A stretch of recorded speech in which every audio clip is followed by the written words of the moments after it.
we present Peter Cook as Paul Temple and Marjorie Westbury as Steve in Paul Temple and the Lawrence Affair, a serial by Francis Durbridge. Paul Temple and the Lawrence Affair, Episode 1, The Little Things.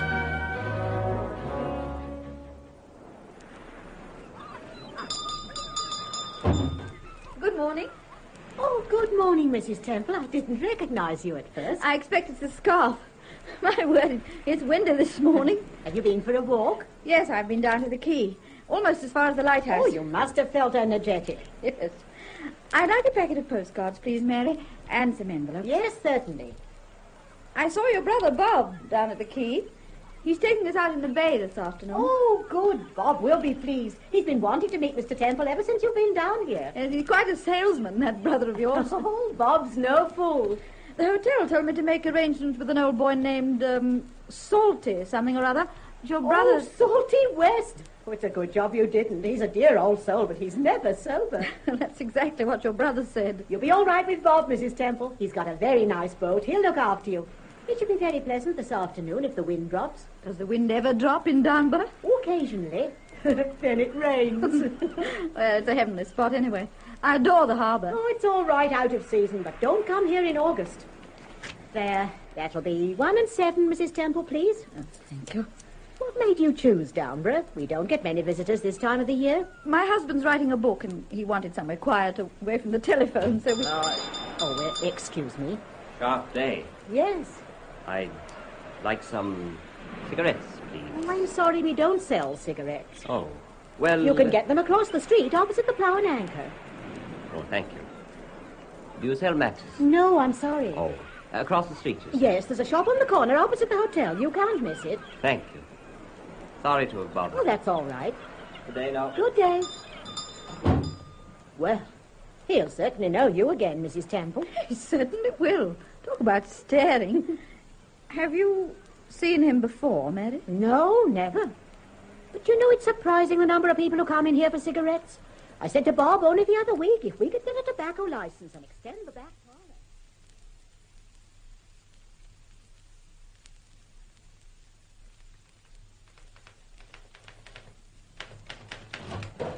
Hello, darling. Oh, hello, Steve. You're back early. I thought you were going for a walk. I've been for a walk ages ago. Do you know what time it is? No. It's 1:45. What? By Timothy, so it is. Have you had a good morning? Wonderful. I've done over 2,000 words. 2,000 words. Clifton Webb wrote 20,000 in one night. 20,000? Yes. Impossible. But you saw him, darling. 3 coins in a fountain. Oh, that was CinemaScope. It doesn't count. Right, come on, let's go down and have some lunch. Paul? You remember the other day, I think it was Thursday, I went for a walk and I noticed a man sitting on the bench at the top of the cliff, the place they call Fisherman's View. I saw him again this morning. Well? I was buying some postcards and he came into the shop. Well? I still think I was right the other day. I know you think it's just my imagination. I don't think it was just imagination. You said he was watching you. Well, he probably was. Why not? Yes, but I'm sure that's why he came into the shop this morning. What do you mean? He wanted to have another look at me. Ah. What was he like? Oh, he's about your height. Dark. Wore glasses, those rimless ones. What do you call them? Bifocal? Yes. How old? Oh, 40, 45. Had he an accent? Yes, he had. What kind? Irish, I think. Irish. Did he carry a walking stick? He did the first time I saw him, but not this morning. What did he say when he came into the shop? Did he speak to you? No, he asked Mary if they sold cigarettes, but... But what? He was looking at me most of the time. Well, for heaven's sake, why not? You're a very attractive woman, Steve. Well, what do you want me to do? Have him arrested? Don't be silly. Come on, let's go down. I have a lot of work to do this afternoon. Yes, but you're not doing it. What do you mean I'm not doing it? You're taking the afternoon off. Oh. You've had your nose glued to that typewriter ever since we came down here. You're beginning to look like a piece of carbon paper. Darling, I've got another chapter to write, and if I don't start it this afternoon... You'll start it tomorrow morning. Well, we'll see. Yes, we'll see.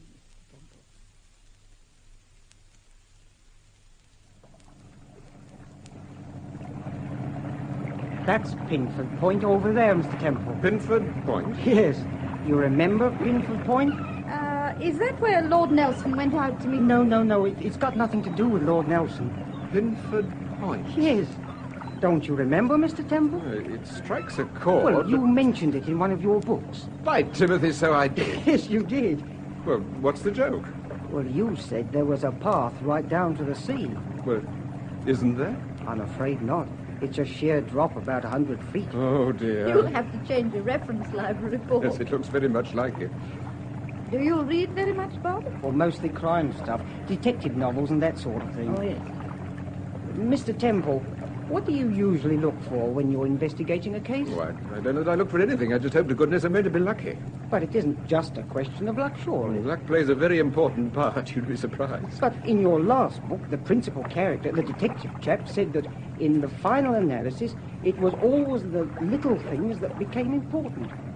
The sound of a voice, finding a name in a diary, remembering a face at the right moment. Did I write that? Yes. It's jolly good. Oh. Would you mind changing the subject? Would you like to talk about fish? Why not? By Timothy, there's a whopper. I bet he's the one that got away. Oh, Paul, is there someone waving to us? Where? Up on the cliff. I can't see anyone. I could see a man there quite distinctly a moment ago. He's probably crossed over to the other side. We'll see him again when we get round the headland. What was that? There's someone firing at us. Keep down. What's he playing at? Oh, you! What the blazes do you think you're Can't doing? hear you, Bob. Get down. Oh! Bob's been hit. Bob, are you all right? It's my arm. Keep down, Bob. Don't move. Is he all right? Yes, it's nothing serious. Now keep down, Steve. I don't want our sharpshooting friend to take another pot at us. Well, it must have been the man I saw on the cliff. He was obviously watching the boat Yes. fall. Hurting you, Bob? No, it's not too bad, Mr. Temple. Now lie still for a while. I can handle the boat. I think he's gone. I can't see him. Oh, I'd like to get my hands Take on it easy, Bob. Take it easy. I'll try and turn the launch around. That lever, Mr. Temple, on the left. Right.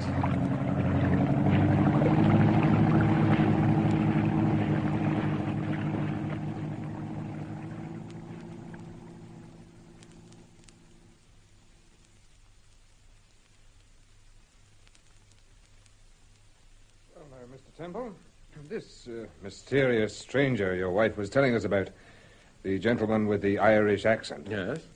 But do you think he's the man who fired at you? My dear Inspector, your guess is as good as mine. My wife was the only person who saw the man on the cliff. She's already told you that she couldn't identify him. Yes. Mr. Temple, well, forgive my saying this, but during the course of an entirely uneventful career, you must have made quite a lot of enemies. Yes, I suppose I have. And a few friends, I hope. Yes, I know Sir Graham's a friend of yours, What's sir. in the back of your mind, Inspector? Mr. Temple, have you any idea who fired those shots? No, I haven't. If I had, I should tell you. I hope you would, sir. How long are you staying in Downburgh? Oh, another 4 or 5 days, perhaps a week. It's rather a curious time of the year to come down here, sir. I wanted to be quiet, away from the telephone. I'm writing a book. I see. Are you staying in the village? Yes, I'm at the Plough and Anchor, room 32. Thank you, sir. Well, if anything develops, I'll let you know. Thank you, Inspector. I'll do the same for you.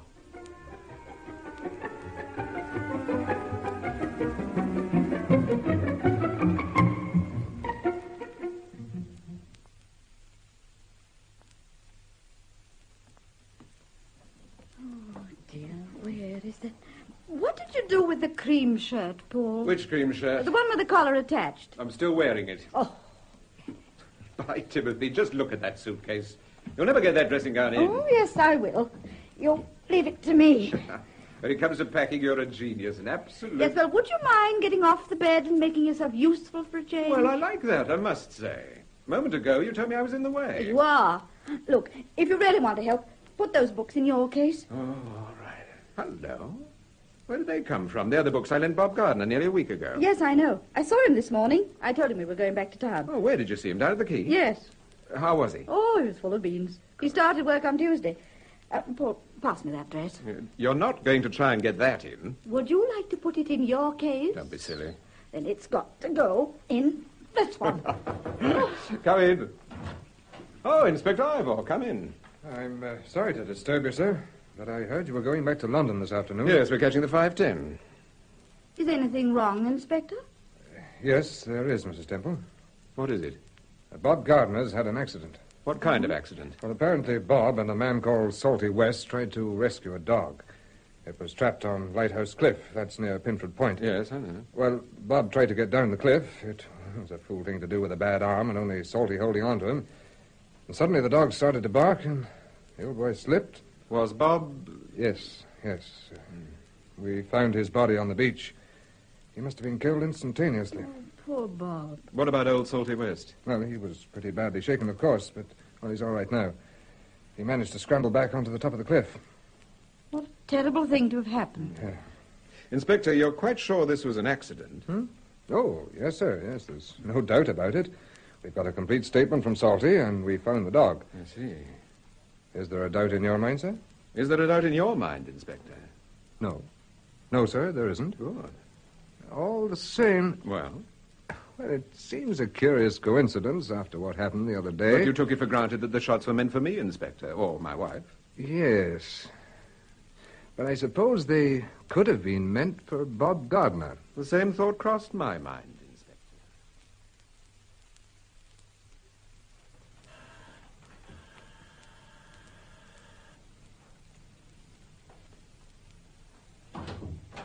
Hello, Mrs. Temple. Welcome home. Thank you, Charlie. Here you are, Charlie. Take that suitcase. Yes, sir. No, the heavy one. Oh, beg pardon, sir.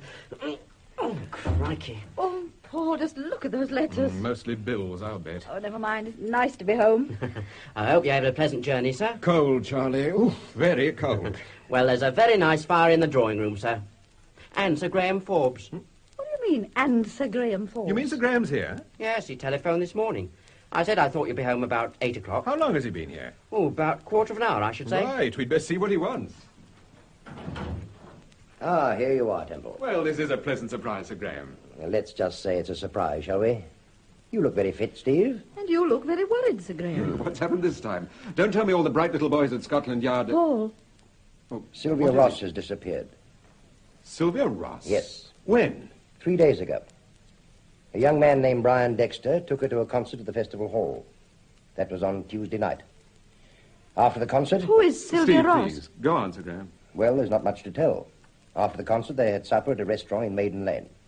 They left about 11:15, and Dexter dropped her in Berkeley Square. You know the house, Temple. Yes. At about 11:45. Was Carlton there?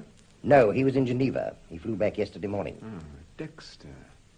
Brian Dexter. His father's the managing director of Scotto Chemicals. He seems a very agreeable young man.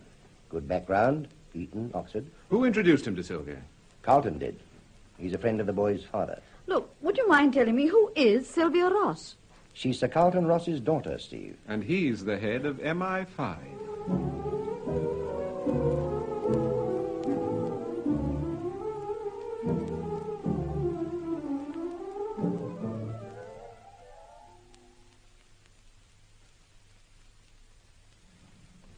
I'm awfully sorry to have kept you waiting, sir. No, that's all right, Dexter. It's very nice of you to see me. Can I offer you a glass of sherry? Not just at the moment, thank you. Do sit down. Thank you. Sir Graham telephoned and said that you wanted to have a word with me. Yes. I presume it's about Sylvia. Yes. Is there any news? No, I'm afraid not. You know, it's extraordinary. Quite extraordinary. I just don't understand it. Dexter, I've heard your story second-hand from Sir Graham, but would you mind repeating it for me in your own words? Oh, not at all. If it'll help, I'll repeat it 100 times. When did you first meet Sylvia Ross? Well, I went to Switzerland for the winter sports, and Sylvia and her parents happened to be staying in the same hotel. I see. Go on. Where do you want me to go on from, exactly? Did you see a great deal of each other? I saw her perhaps 3 times in the last year. Once at a garden fete, once at the theatre, and, well, of course, last Tuesday night. What happened last Tuesday? Well, she telephoned me about 4:30 and asked me if I'd care to go to a concert with her, so I picked her up about 7 o'clock. We left the festival hall at 10:30, had supper at Short's. In Maiden Lane? Yes. Mm-hmm. And got back to Berkeley Square about 11:40. I understand you took a taxi from Maiden Lane. Yes, I'd been having trouble with my car, so I left it in the Strand and took Sylvia home in a taxi, which then took me back to where my car was parked. I didn't even get out of the taxi. In Berkeley Square, I mean. Why was that? Well, Sylvia seemed to be in rather a hurry. It was raining slightly, and she simply jumped out of the taxi, waved her hand, and disappeared. So you didn't actually see her go into the house? No. No, I'm afraid I didn't. And that was the last time you saw her? That was the last time. You say you left the festival hall at 10:30. Yes. Was that when the concert finished? Yes. You don't seem very certain. What was the concert? What do you mean, what was it? Well, what did the pianist play? Oh, I'm afraid I can't remember. I'm frightfully vague about that sort of thing. You are indeed. There wasn't a pianist. It was a symphony orchestra. Oh. Oh, dear. You didn't go to the concert, did you? No. Then why on earth did you tell Sir Look, Temple, surely the important thing is the fact that I took Sylvia home and left her there at about 20 to 12. If you didn't go to the concert, where did you go? It's not important. On the contrary, it might be very important. We went to the Strand Palais de Danse. The Strand Palais de Danse? Yes. Well, what on earth made you go there? Well, after I picked up Sylvia, we drove down the Strand towards the embankment. Suddenly, Sylvia spotted a large neon sign outside the dance hall. Well, to cut a long story short, I suggested, well, more as a joke than anything else, that, well, it'd be much more fun to go there than the festival hall. To my surprise, she jumped at the idea. You sure it wasn't her idea in the first place? No, it was my idea because... Because what? Wait a minute. It was my idea, but I'm not so sure that she didn't put it into my head. Why do you say that? Well, it's just occurred to me. I didn't want to go down the Strand in the first place. It was Sylvia's idea. Which way did you want to go? Well, down Whitehall and across Westminster Bridge. But Sylvia suggested that you went down the Strand? Yes. How long did you stay at the dance hall? Until 10:30. Then we went to the restaurant. The story I told Sir Graham was perfectly true, except for the visit to the festival hall. Why didn't you tell Sir Graham the complete truth? Because what we did earlier in the evening didn't seem to me to be very important. I see. Now, tell me what happened at the dance hall. Did Sylvia speak to anyone? Good Lord, no. We sat in a corner most of the night drinking lemonade and laughing our heads off. Oh, what were you laughing at? A character called Johnny Tico. He's a sort of compere come dance band leader. Yeah, I think I've heard him on the radio. He's a pseudo-American, straight from Battersea. Still, he's got a very good band. Sylvia was crazy about it. She made him play her favourite number. I thought you said she didn't speak to anyone. She didn't. Then how did she get him to play her favourite number? She sent him a note. Did you see it? No, but I know what was on it. What? Well, I've told you it was a request. For what? For a number, a song. What song? Oh, good heavens above, Temple, is that important? It might be. Well, the number was called Goodbye, My Baby Doll. It doesn't sound very important, does it? Dexter, have you any idea what's happened to Sylvia Ross? Not the slightest. Were you surprised when you heard that she disappeared? Yes. But you're not unduly perturbed? Well, I'm puzzled, of course, like everyone else, but... Not perturbed? But no. I think she'll turn up all right. Well, I hope you're right, Dexter. I sincerely hope you're right.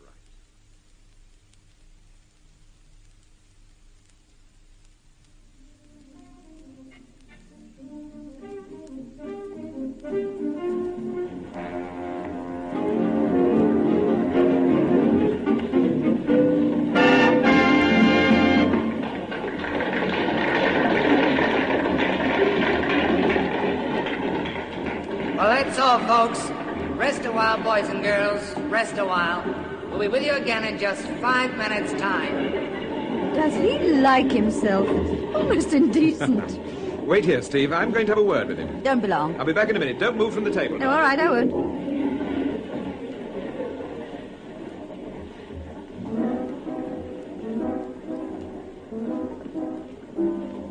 My name's Temple. I'd like to have a word with you. Go ahead, Mac. This is private. Is there a dressing room somewhere? Go ahead, I'm listening. I'm listening. Linda, we'll start with the new arrangement of night and day. Yes, Johnny. And get the thing straight this time. It was all boxed up last night. Yes, Johnny. Tico, I said I wanted to have a word with you. Sure, I'm listening, Mac. I'm listening. On Tuesday night, a girl sent you a note asking you to play a certain number. Well? Do you remember that note? Are you kidding? I get 50 notes every night. You haven't had 50 tonight. I've been here an hour, and you haven't had one. What is this? I've told you. A girl sent you a note. Yeah, I know that. What about it? Do you remember the note? Maybe. Do you remember what the girl looked like? Mac, I see hundreds of girls. Every afternoon, every night, I see hundreds of them. Why should I remember that particular girl? Because she sent you a note. Okay. She sent me a note. So what? Tico, this is important. Do you remember that girl? Do you remember what she looked like? Yeah, I remember. She had a blue dress and a little gray hat, and she wore a mink jacket. She was with a guy in a tuxedo. Nice-looking guy. Would you recognize him again? Sure, I'd recognize him. His name's Dexter, Brian Dexter. How do you know? I saw a picture of him in one of the glossy magazines. Anything else? Was that the first time you'd seen the girl? Yeah. She hadn't been here before? I'd never seen her before. Right. Oh, thank you, Mr. Teaker. Oh, what was the number? The number? The song she asked for. It was Goodbye, my baby doll. Satisfied? Yes, I'm satisfied. Swell. Anytime, Mac. Anytime.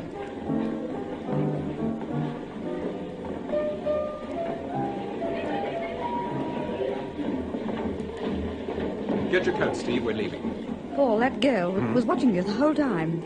Which girl? The singer in the orchestra. She was talking to somebody, but she had her eye on you the whole time. All right, Steve. Let's get out of here. You know, the last time I came to one of these places was 4 years ago when Charlie won the local championship.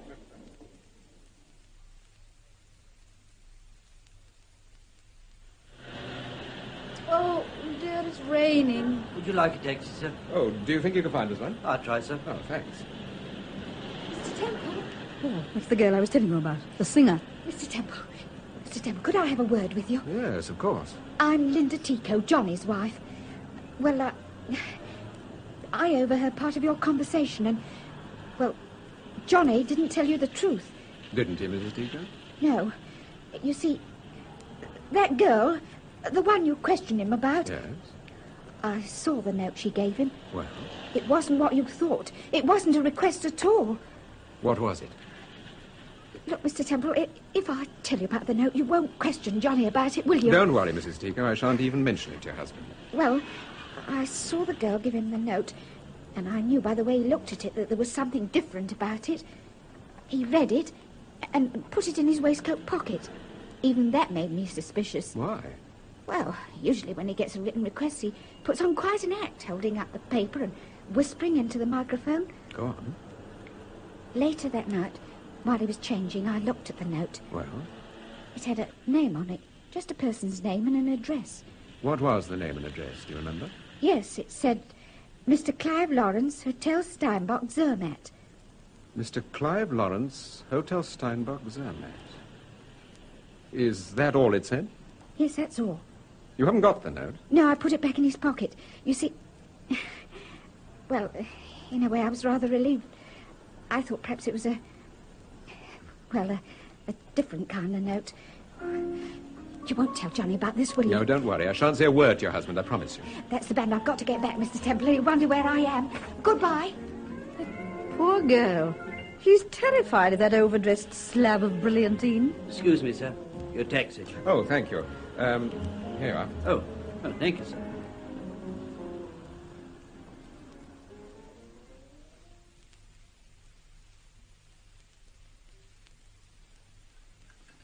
Very interested in the paper this morning. I'm just looking to see if there's anything about Sylvia Ross. Is there? No. Either the press haven't got onto it yet, or they're deliberately playing it down. Would you like some more coffee? No, thanks, darling.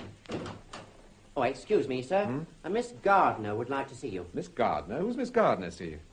Oh, it must be Mary Gardner, Bob Gardner's sister. Oh, of course. Ask her in, Charlie. Yes, sir. Well, on earth should Mary Gardner want to see you? What time is it, Steve? 20 to 10. Well, she must have left Downburgh pretty early to get here by 20 to 10. Miss Gardner, sir. Ah. Hello, Mary. A little surprised. Oh, How are you? I do apologize calling like this, Mrs. Temple. I wouldn't have done it, That's but... all right, Mary. We're delighted to see you. Did you come up to London this morning? Yes, I caught the 7:10. What made you come up to town so early? A man called Bristow telephoned me yesterday morning, said he wanted to see me this morning at 11 o'clock. Bristow? Yes, I believe they're a firm of solicitors. Bristow, Thompson... Bristow, Thompson and Cartwright? Yes, do you know them, Mr. Temple? I've heard of them. They're a very good firm. Harrogate Buildings, Lincoln's Inn. Yes, that's right. What do they want to see you about, Mary? Do you know? Oh, I hadn't the slightest idea. Is it something to do with Bob? I don't know. All I know is I feel very worried. Somehow I don't like the idea of seeing a solicitor, especially in London. Is that why you wanted to see my husband? Oh, no. I found this letter yesterday afternoon in an old deed box. It's addressed to you, Mr. Temple. To me? Yes. I think Bob must have written it just before the accident. Oh, thank you.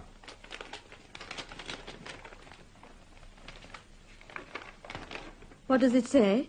Dear Mr. Temple, I wonder if you remember our conversation about the little things that later become so important. I have a feeling that this name and address is going to be one of those little things. What name and address? Mr. Clive Lawrence, Hotel Steinbock, Zermatt.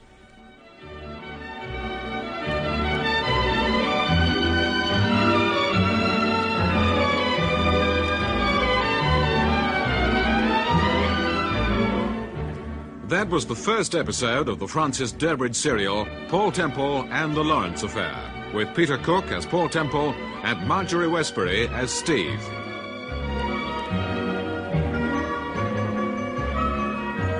Listen to the next episode of Martin C. Webster's production of Paul Temple and the Lawrence Affair, Salty West.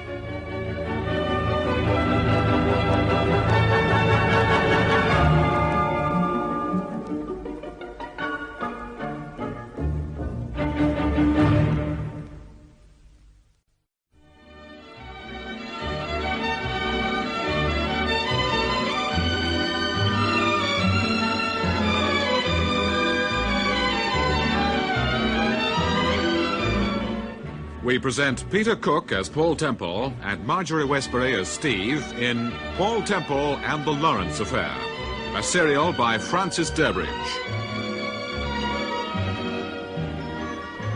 Paul Temple and the Lawrence Affair, Episode 2, Salty West. What made you come up to town so early, Mary? A man called Bristow telephoned yesterday morning, said he wanted to see me. He asked me if I could see him this morning at 11 o'clock. Bristow? Yes.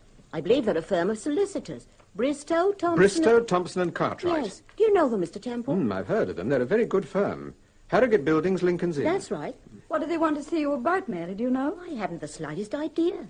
Is it something to do with Bob? I don't know. All I do know is I feel worried. I don't like the idea of seeing a solicitor, especially in London. Is that why you wanted to see my husband? Oh, no. I found this letter yesterday afternoon in an old deed box. It's addressed to you, Mr. Temple. To me? Yes, I think Bob must have written it just before the accident. Oh, thank you. What does it say, Paul? Dear Mr. Temple, I wonder if you remember our conversation about the little things that later become so important. I have a feeling that this name and address is going to be one of those little things. What name and address? Mr. Clive Lawrence, Hotel Steinbock, Zermatt. But, Paul, that's the name and address... Steve, please, just a moment. Mary, have you heard this name Clive Lawrence before? Why, no. Your brother never mentioned it? No, never, Mr. Temple. What about the address, Hotel Steinbock, Zermatt? I never heard of Hotel Steinbock or Mr. Lawrence or even Zermatt, for that matter. Where is Zermatt, anyway? It's a holiday resort in Switzerland. Oh, I've never been to Switzerland. Neither had Bob, so far as I know. Mr. Temple, what does he mean, the little things that later become so important? Oh, it's a reference to a conversation we had the first time we met. Ah, here's Charlie with the coffee. Let me pour you a cup, Mary. Oh, thank you. Excuse me, sir. Sir Graham Forbes is here. He's in the study. All right, Charlie. Excuse me, Mary, I won't be a moment. Oh, yes, of course. Oh, good morning, Sir Graham. Good morning, Temple. Any news? No, I'm afraid not. Oh. Well, I gather you saw Dexter? Yes, I saw him. What do you make of him? Oh, he's pleasant enough. A little irresponsible, perhaps. Irresponsible? I shouldn't have said that. Sir Graham, he didn't go to that concert at the festival hall. What do you mean he didn't go? Of course he did. He took Sylvia Ross. No, they changed their minds and went to a dance hall. A dance hall? I can't believe that, Temple. Dexter told me himself. In any case, I've checked the story. Then why in heaven's name didn't he tell us that in the first place? Because he didn't really consider it important. He didn't consider it important? No, he told the truth about going to the restaurant and taking Sylvia home in a taxi. So far as he was concerned, that's all that mattered. If he lied about the concert, how do we know that he didn't lie about everything else? Didn't the waiter and the taxi driver confirm his story? Yes, but nevertheless, he should have told us about the dance hall. I agree. Unfortunately, he didn't. Steve and I went to the dance hall last night. Oh? But before I tell you about that, there's something I want to ask you. Well? Do you remember the Burford case? Burford? Yes, I think so. He was an accountant and was arrested for housebreaking. He swore he was innocent, but 3 people identified him. Yes, including me. He got 4 years. Well? What happened to him, Sir Graham? I'm afraid I don't know. Could you find out? You mean now? If you could, Sir Graham. All right, Temple. I'll get through to Webster. Good. Do you think Burford's got anything to do with the disappearance of Sylvia Ross? I don't know. But I'd like to know where he is and what he's doing. All right, Temple. I'll do what I can. Extension 17, please. Vosper, this is Forbes. Vosper, listen. You remember Max Burford? Yes, that's the man. What's he doing now, do you know? I see. Well, you think you could get me more details? No, I'm with Temple. Yes? All right, Vosper, do that and ring me back, will you? He's making inquiries and ringing back. Thank you, Sir Graham. Why are you so interested in Burford?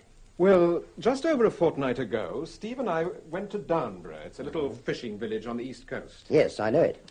Well, while we were there, we went out in a boat with one of the local fishermen, a young fellow called Bob Gardner. It was quite a pleasant trip until someone decided to use the boat for target practice. Gardner was hit. Fortunately, it wasn't serious. However, a week later, Gardner had an accident and was killed. Did anyone witness the accident? Yes, one of the locals, an old boy called Salty West. Were you able to talk to him? No, I didn't, but I gather from what he told Inspector Ivor that there was no doubt about it being an accident. Go on, Temple. Well, as you know, when we arrived in town, you told us about the disappearance of Sylvia Ross. And at your suggestion, I questioned Brian Dexter, who's a friend of Sylvia's. Yes? He told me that they'd been to a dance hall and that Sylvia had sent a note to Johnny Tico. Who on earth's Johnny Tico? He's the dance band leader. Oh, I see, yes. I questioned Tico about the note, and he confirmed what Dexter had told me, that it was simply a request to play a certain dance tune. Later, when Steve and I were leaving the hall, Tico's wife, Linda, told me that she'd seen the note and that it contained a name and address. Clive Lawrence, Hotel Steinbock, Zermatt. Well? Well, this morning, Mary Gardner, Bob Gardner's sister, arrived with this letter. She found it in a deed box after her mother was killed. It's addressed to me. Read it, Sir Graham. Thank you.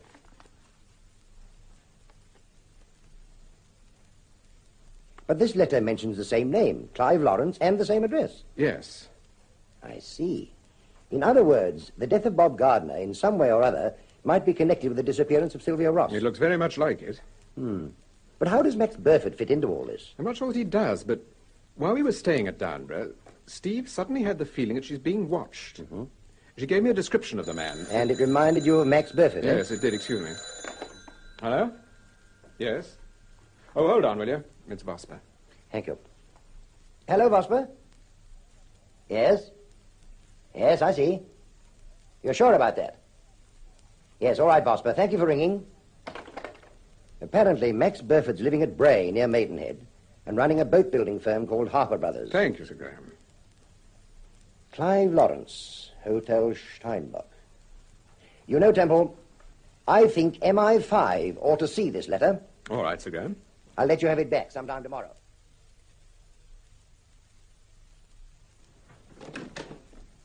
Oh, hello, Steve. Where's Mary Gardner? She's just left. But her appointment wasn't until 11 o'clock. Yes, I know, but the poor dear was terrified she'd be late.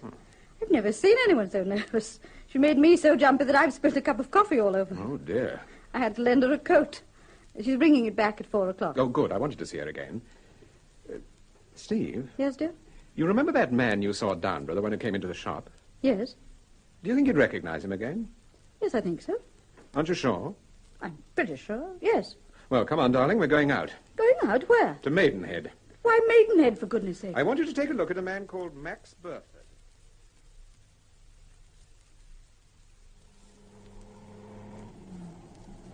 But when did you last see this man, Burford? About 8 years ago. He was arrested for housebreaking, and I was a witness. And you think it was Burford that I saw at Downburgh? Well, your description certainly reminded me of him. Never said anything about Burford to Inspector Ivor. Inspector Ivor irritated me. Oh. Besides, it's just a hunch, Steve. I'm not really sure. Well, supposing you're right, what are you going to do? If I'm right, I want to know what he was doing in Downburgh. I want to know if he was a friend of Bob Gardner's. It was me he was interested in, Paul, not Bob Gardner. What sort of a man is Burford?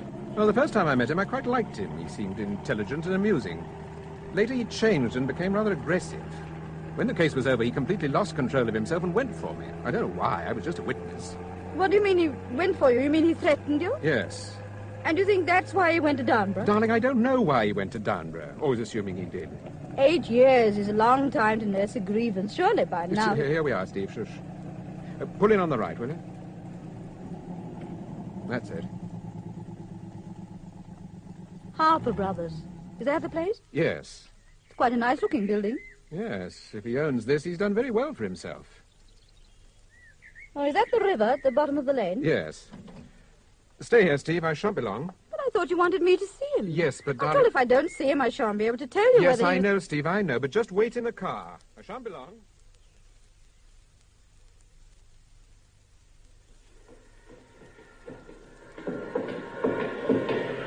Excuse me.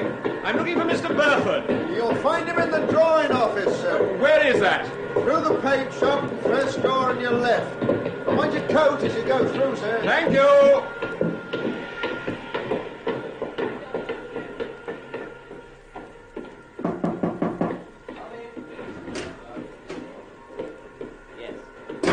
I'll be with you in just a minute. Thank you. All right, Bert. Change the gauge and have a word with Morgan about the veneer. I don't stand any nonsense. You know Morgan. Right, Bert? I leave it with you. Sorry about that. Now, what can I do for you? I hope you can give me some information. Information? What kind of... I've seen you before somewhere. Yes, we met about 8 years ago. 8 years? Your Temple. Didn't you recognize me, Burford? No.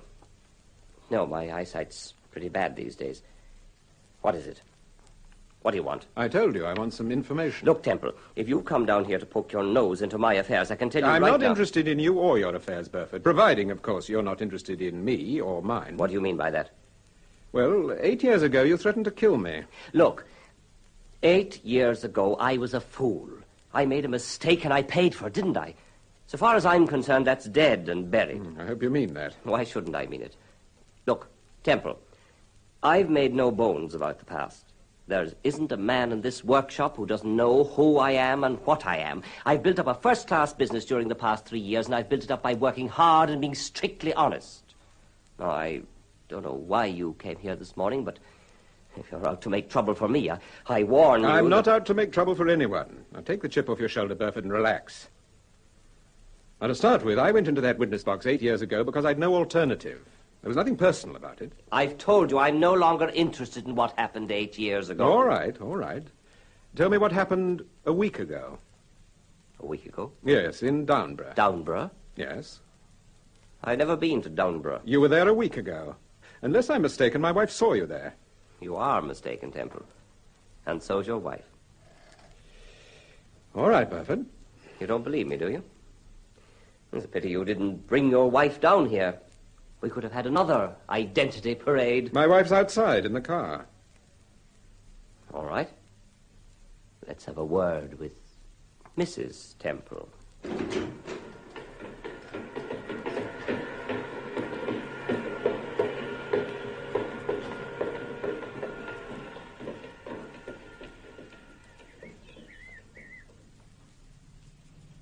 Steve, I want you to meet Mr. Burford.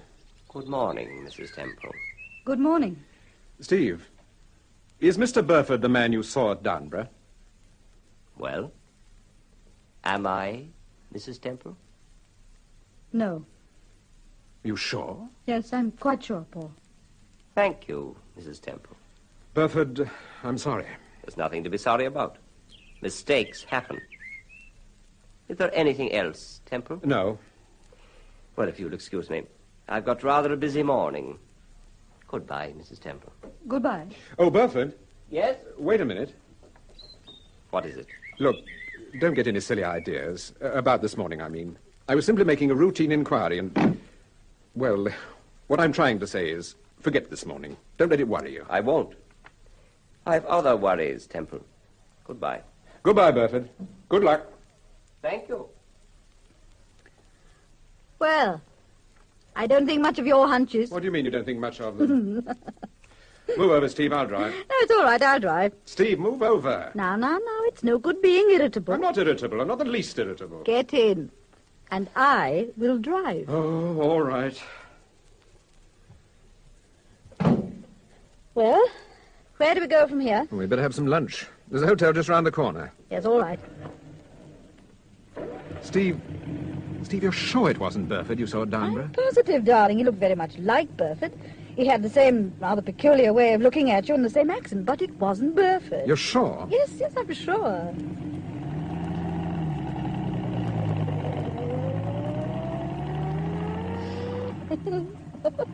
What are you laughing at? Nothing. Steve, what are you laughing at? I was just thinking. I rather enjoyed this morning. It isn't often you make mistakes, is it, dear? Lunch.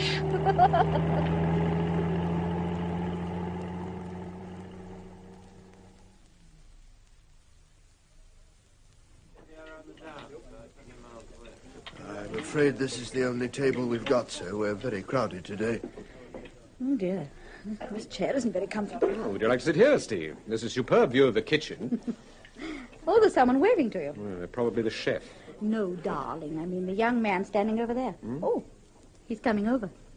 Hello. This is a surprise.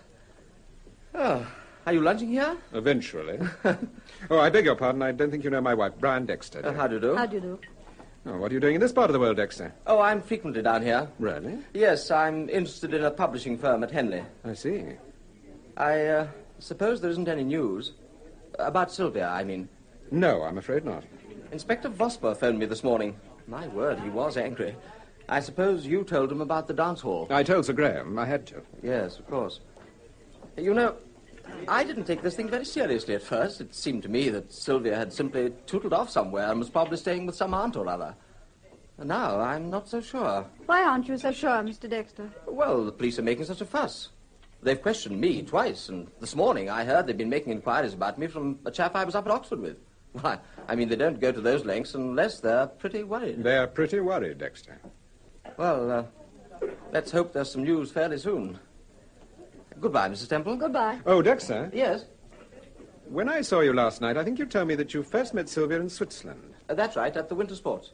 Where were you staying? St. Moritz? Oh, no, that's not my cup of tea at all. I was at Zermatt.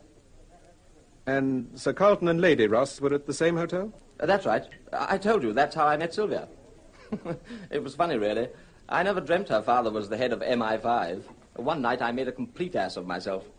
Talked about our incompetent Secret Service. Mm. The old boy must have been highly amused. Yes, indeed. What was the name of the hotel? Do you remember? Where we were staying, you mean? Hmm. Yes, it was the Steinbock. Why do you ask? I wondered, that's all. Oh. Well, goodbye, Mrs. Temple. I hope we shall meet again. I hope so, too. Goodbye, Dexter. Goodbye. There's an extraordinary coincidence. What is? Well, the fact that he met Sylvia Ross at Zermatt and they were both staying at the Steinbock. Yes. It's also quite a coincidence that we should find Dexter within half a mile of Max Burford. Yes. Steve, I know I've asked you this before. You're quite sure about Burford, aren't you? I'm quite sure, Paul. He wasn't the man I saw at Downburgh. The man looked like him. He's very much like him, but it wasn't Burford. All right, Steve. In future, leave the hunches to me, dear. Well, some of your hunches aren't so hot. Why, I remember once... Excuse me, sir. Is that your car outside? YEV 916? Yes. Oh, I wonder if you'd mind moving. It's the gentleman you were talking to won't be able to get his car out. He's hemmed in. Yes. It's all right, Paul. I'll do it. I've got the key. You order the lunch. Nothing to start with for me, dear. Would you like the wine list, sir? I should prefer the menu.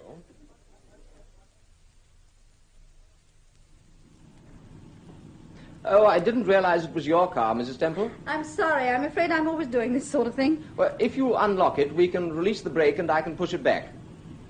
I beg your pardon? I said, if you unlock it, we can release the brake and push it back. Oh, no, it's quite all right. I'd better move it in case someone else wants to park here. Oh, all right. I'll move forward a bit. Thank you.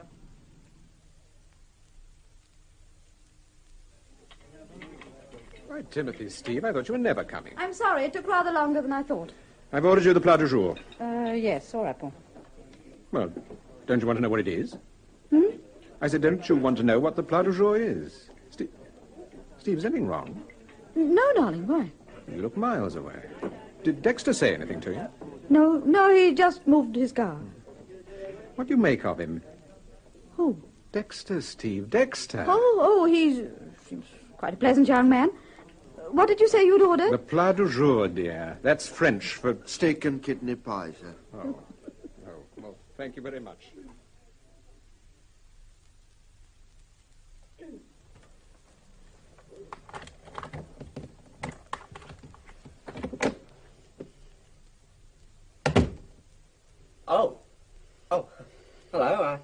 I didn't expect you back this early, sir. We rang the bell, Charlie. Did you, sir? Yes. Any messages, Charlie? Yes, a Miss Gardner telephoned about 10 minutes ago. She said she wouldn't be able to see you this afternoon, Mrs. Temple, because she's catching an early train. An early train? Is that all she said? Yes. All right, Charlie. There's nothing else? No letters, no telegrams or anything? No. Oh. Would you like some tea, Mrs. Temple? Yes. Yes, I think we would. We'll have it in the drawing room. Are you expecting a telegram, Steve? Me? Yes, you. No. No, of course not. You know, it's a curious thing, but all the way back from Maidenhead, you've acted like What's someone... the front door bell? What if it was? Charlie can answer it. It's the front door, Charlie. Now, what is this? What's come over you, Steve? What do you mean, dear? You know perfectly well what I mean. All the way back from Maidenhead, you behaved Now, as... Paul, you are sulking. You've been sulking the whole afternoon. I haven't been doing anything of the sort. You're annoyed because you made a mistake about Burford. It's a perfectly natural mistake. Look, Steve, I darling. am not annoyed because I made a mistake. What is it, Charlie? Oh, excuse me, sir. There's a telegram for you. Oh, I take it, Charlie. It's all right, Steve. It's for me. I'll take it. There's no reply, Charlie. Right, thank you, sir. May I see it, Paul? What on earth does this mean? I don't know, darling. I haven't seen it. It's from Inspector Ivor at Downburgh. He says, thanks for telegram. I didn't send him a telegram. Go on, finish it. Thanks for telegram. Stop. Salty West left here 2 days ago. Stop. Regards, Ivor. Then I was right. I knew jolly well I was right. Steve, what is this? Paul, listen. You know when I moved the car so that Dexter could get out of the car park? Yes, yes. Well, there was a car next to his, a huge Rolls, and sitting in the front seat by himself was a spruce, clean-shaven, smartly dressed little man. Well, I was under the impression that I'd seen him before somewhere. So what? While Dexter had his back turned, the little man caught me looking at him, and he winked. He winked? Yes. No, Paul, I'm not joking. I'm serious. Do you know who it was? No. It was Salty West. Salty West? Yes. Now, Steve, now I ask you, what would Salty West be doing sitting in a Rolls-Royce at Maidenhead? There you are. You see, I knew you wouldn't believe me. That's why I sent Inspector Ivor the telegram. What did you put in the telegram? I simply said, is Salty West still in Downburgh, Paul Temple? When did you see Salty West? I saw him several times while we were there. He was nearly always down at the quay. Did you ever speak to him? Yes, we always said good morning to each other. I very nearly arranged for us to go out with him instead of Bob Gardner. But, Steve, from what you've said, the man you saw, the man in the Rolls, looked very different from Salty. Of course he did, but it was Salty West. You're sure? I'm absolutely sure. Well, it's a pity you didn't tell me about this at the time, Steve. And what would you have said? I shouldn't have said anything, but I'd have made a note of the car number. Well, I made a note of it. It was 184JMY.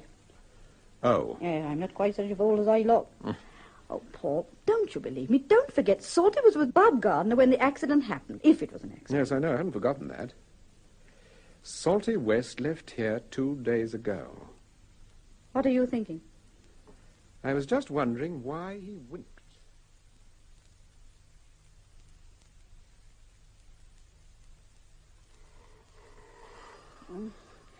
Paul? Paul? Telephone. What? The telephone. Oh, hello. What? Yes, speaking. I'm sorry, I can't hear you. Speak louder. Yeah, that's better. Who is it? Yes, I'm listening. Tonight? Well, isn't it rather late? Well, you may not think so, but I do. Can't you tell me over the phone? Oh, I see. All right, Tico, give me the address. I've got a pencil. Yes. What? 16 Barrington Mews. Right. Yes, I know it. It's in Kensington. All right, Tico, in about an hour. That was Johnny Tico. He wants to see me. Tonight? Yes. But why on earth tonight? He says it's urgent. Apparently it's about Sylvia Ross. But it's 2:15. Oh, that doesn't mean anything to characters like Johnny Tico. I doubt whether he ever gets to bed much before 4. Paul, do you think he's found out? Found out? Well, what about? About his wife. Do you think he knows that she spoke to us last night? It's possible.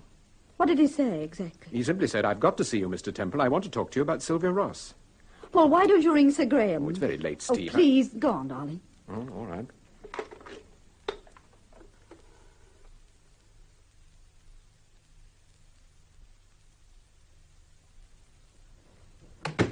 Oh, hello, Mills. I didn't expect to find you up. I came down to answer the telephone, Sir Graham. May I take your coat? Yes, thank you. I trust it was a pleasant dinner, sir? I'm afraid it wasn't, Mills. The dinner was too short and the speeches too long. Oh, dear, sir. Not an ideal combination. Well, since you are up, you can mix me a nightcap. Oh, what would you like, sir? Whiskey and soda? Yes, thank you. Who was it on the telephone? Mr. Temple, sir. He asked me to tell you that he'd just received a call from Johnny Tico. From Johnny Tico? Yes, I understand it was an urgent call, sir. He's meeting him at 16 Barrington Mews immediately. What, at this time of the morning? Mr. Temple particularly asked me to tell you that, sir. Barrington Mews. That's in Kensington. That's right, sir. Curiously enough, I worked in Barrington Mews for 4 years, Lady Berkshire's. Number 10. I don't remember a number 16, sir. You don't? No, sir. Never mind that drink, Mills. Get my coat.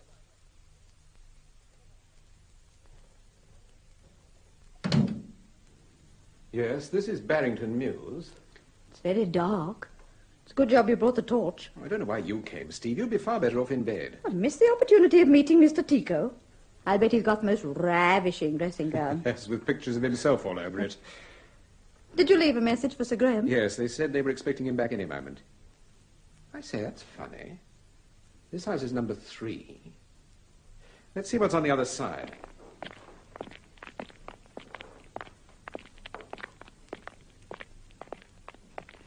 This is number 9.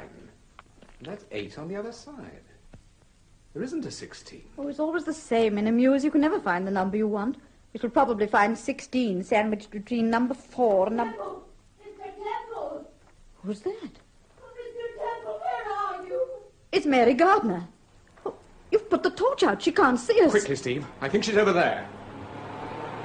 Mr. Temple! Mr. Temple!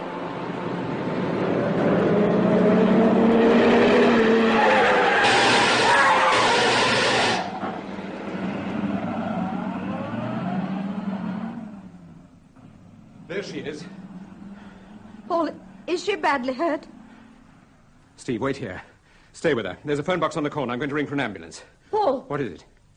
She's wearing my coat. They thought it was me.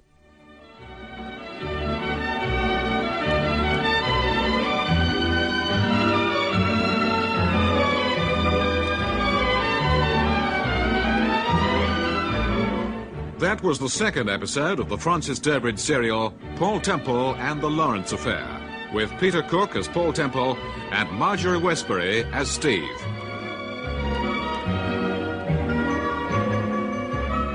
Listen to the next episode of Martin C. Webster's production of Paul Temple and the Lawrence Affair, The Handbag.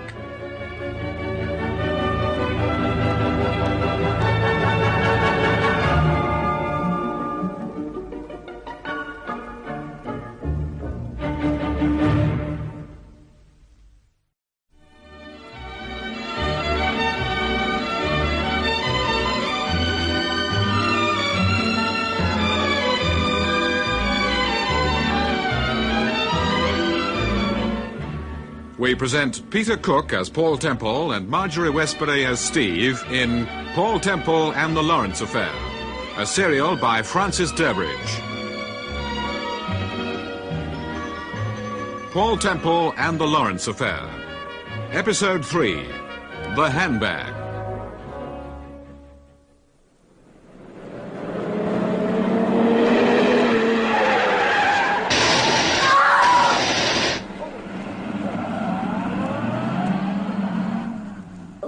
There she is. Paul, is she badly hurt? Steve, wait here. Stay with her. There's a phone box on the corner. I'm going to ring for an ambulance. Paul, What is it? she's wearing my coat. They thought it was me. Nonsense. It's just a coincidence. It isn't, Paul. You know it isn't. There's Sir Graham. Stay here. I'll be with you in a moment. Mrs. Temple, listen, please. Yes, Mary, yes, I'm listening. Mrs. Temple, I want to tell you something. It's all right, Mary. We've sent for a doctor. He won't be long now. Mrs. Temple, please listen to me. Yes, yes, I'm listening. Watch your handbag. Don't lose it. Watch your handbag. But I haven't got a handbag, Mary. I didn't bring one with me. Mary. What is it, Steve? Was she trying to say something? Yes, Sir Graham. She said something about my handbag. She said, "Watch your handbag, Mrs. Temple." Where is your bag? But I haven't got one. I didn't bring one with me. You sure? Yes, of course. Then why should she mention it? That's very odd. Yes, very odd. The poor woman's delirious.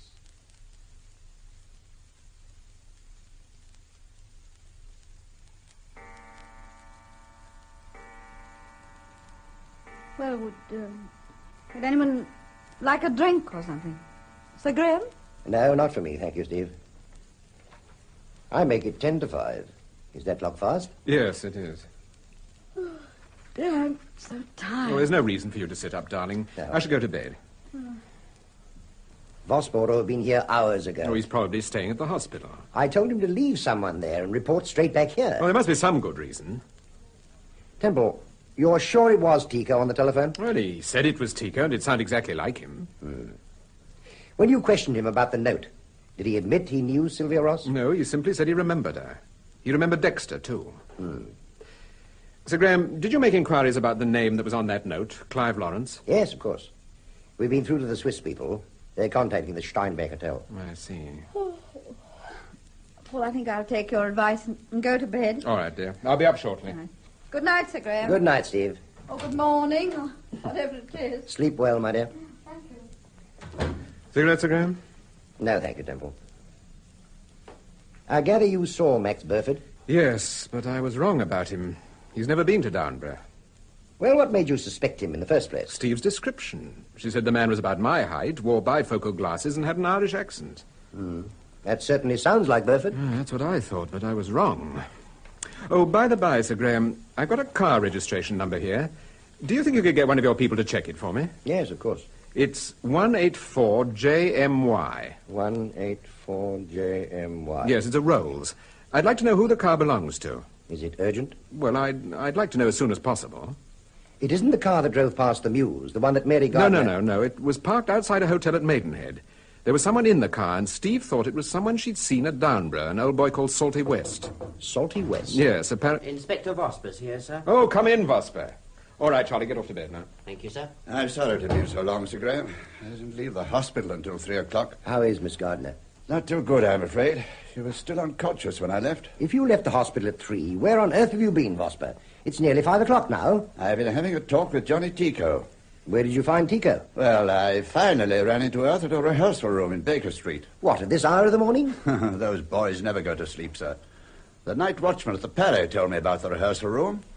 I arrived there at about 3:45, and the first person I saw was a dark, rather good-looking girl.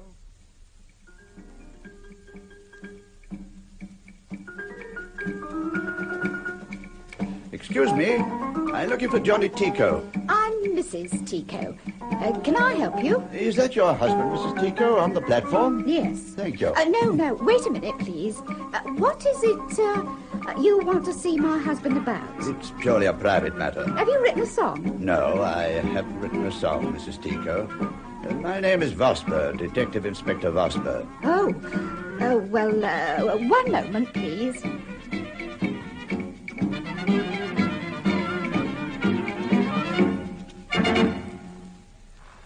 Okay, break. Break for 5 minutes and keep conscious. Johnny. What is it, Linda? There's someone wants to see you. What do you mean, someone to see me? It's a police inspector. Oh, where is he? Why doesn't someone put some lights on in this place? Mr. Tico? Yeah? I'm Detective Inspector Vosper. Oh, there you are. You must be the original Invisible Man. Well, what can I do for you? You seem to be a glutton for work. Sure. You usually rehearse all night? Oh, you've an early morning broadcast, we do. What is it you want, Inspector? Take it easy, Linda. Let the guy get around to it. He's doing a nice build-up. I wanted to ask you a question. Well, go ahead. Why didn't you keep your appointment to Mr. Temple? What appointment? The one you made by telephone. What is this? Do you know what he's talking about, Linda? No, I don't. You telephoned Mr. Temple and said you had something to tell him about a girl called Sylvia Ross. You arranged to meet him in a house in Kensington. I did? Yes.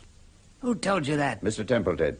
Why, the guy's nuts. Oh, you denied them. Of course I deny it. In the first place, I'd never heard of a girl called Sylvia Ross, and in the second place... That's not strictly true, Tico. You told Temple that Miss Ross handed you a note asking you to play a number. Oh, was that the kid? There seems to be an awful lot of fuss over that youngster. Who is she, anyway? What's happened to her? We don't know what's happened to her. You mean She's disappeared. Yes, Mrs. Tico, she's disappeared. So what? Kids disappear every day. They get tired of the old man or the old woman or the boyfriend. Wait a minute, Johnny.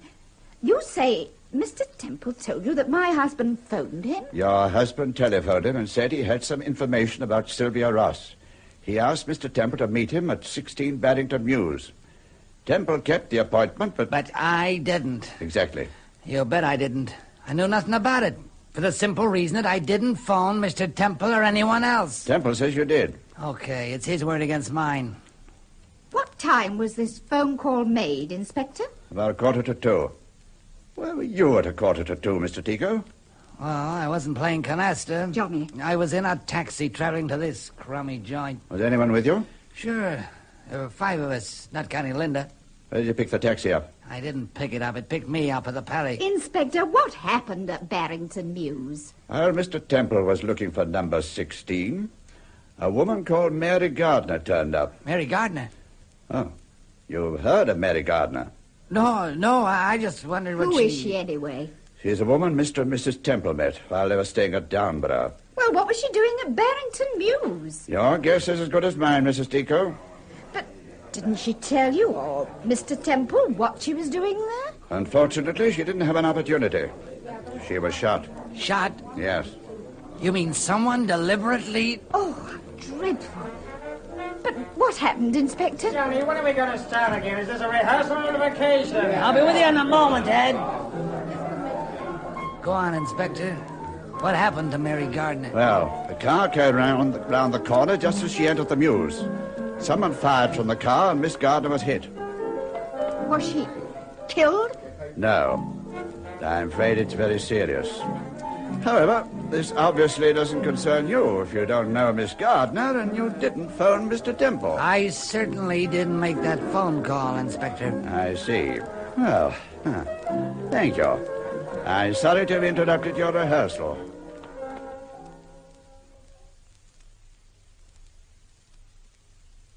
Well, your experience of Mrs. Tico seems to have been a very different one from mine, Inspector. How do you mean?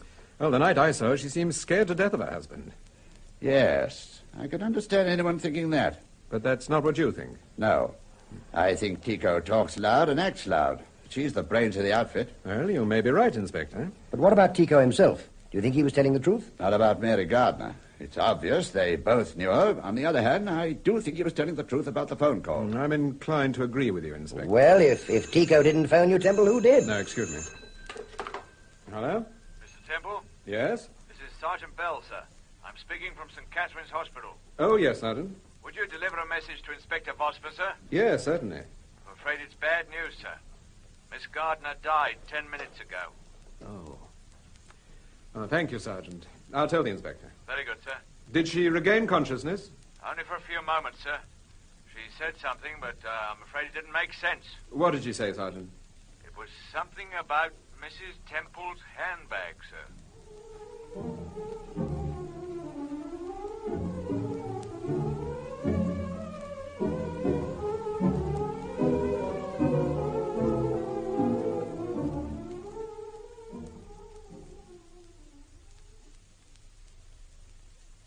Where's my dressing gown, Steve?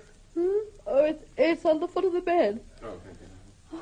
Paul, I just can't imagine what Mary Gardner meant. I didn't take a handbag out with me. She said, watch your handbag. Watch your handbag. Don't lose it, Mrs. Temple.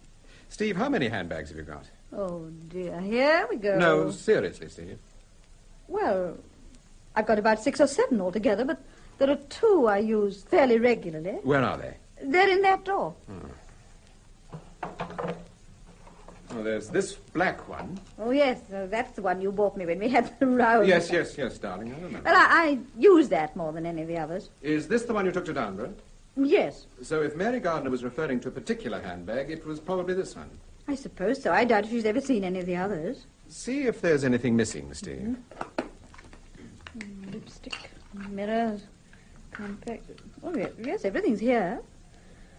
I expect Sir Graham was right, you know. Poor Mary was delirious. She didn't know what she was saying. Oh, do put the light out, Paul, and come to bed. It's after 5:30. Yes, all right. Have you told Charlie not to call us? Yes, I've told Charlie.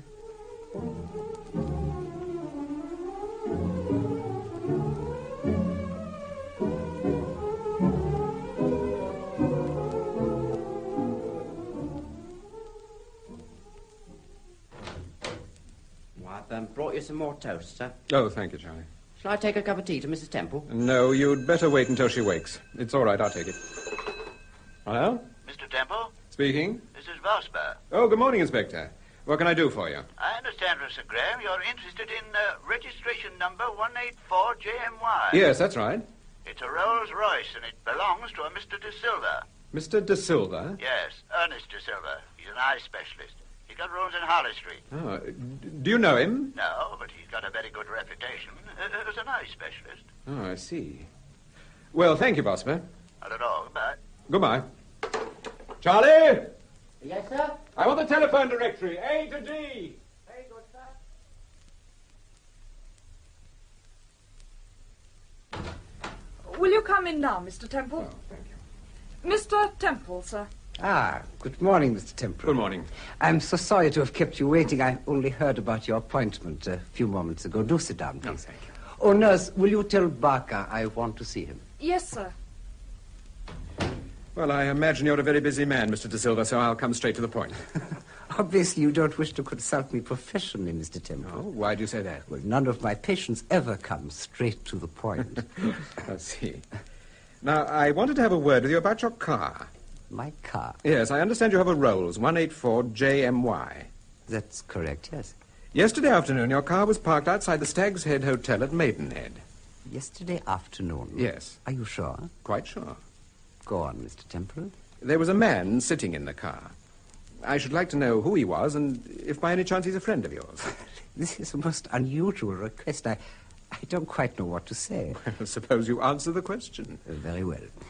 First of all, I don't think you did see the car outside. I didn't see it. My wife saw it. Very well. I don't think your wife saw my car outside the Stag's Head Hotel, but if by any chance she did, then obviously the man sitting in it must have been my chauffeur. No, it wasn't your chauffeur, Mr. De Silva. Then it wasn't my car, Mr. Temple. My wife doesn't usually make mistakes, and she has very good eyesight. She made a note of the registration number. Yes. Well, that's extraordinary.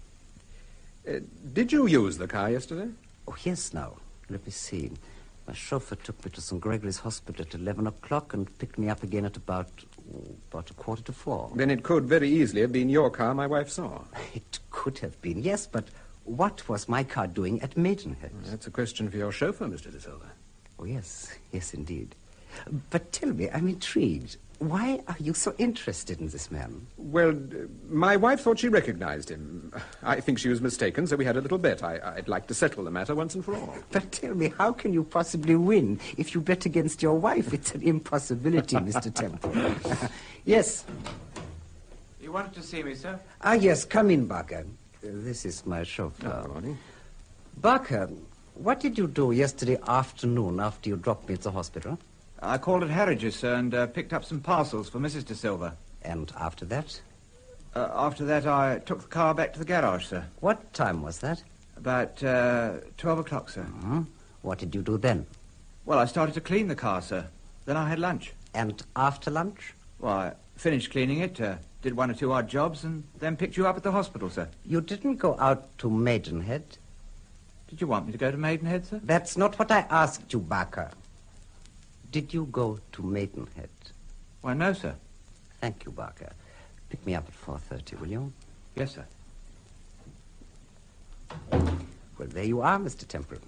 Either my chauffeur's lying or your wife is making a mistake. How long have you had your chauffeur? Oh, about 3 months. He seems very reliable. He's an excellent driver, has first-class references, but, of course, one can never tell. Yes, what is it, nurse? Mr. Dexter's telephone, sir. Can you see him tomorrow afternoon at 3 o'clock? Mr. Dexter? Yes, all right, nurse. Well, goodbye, Mr. Temple. I'm so sorry not to have been more helpful. On the contrary, you've been most helpful, Mr. De Silva.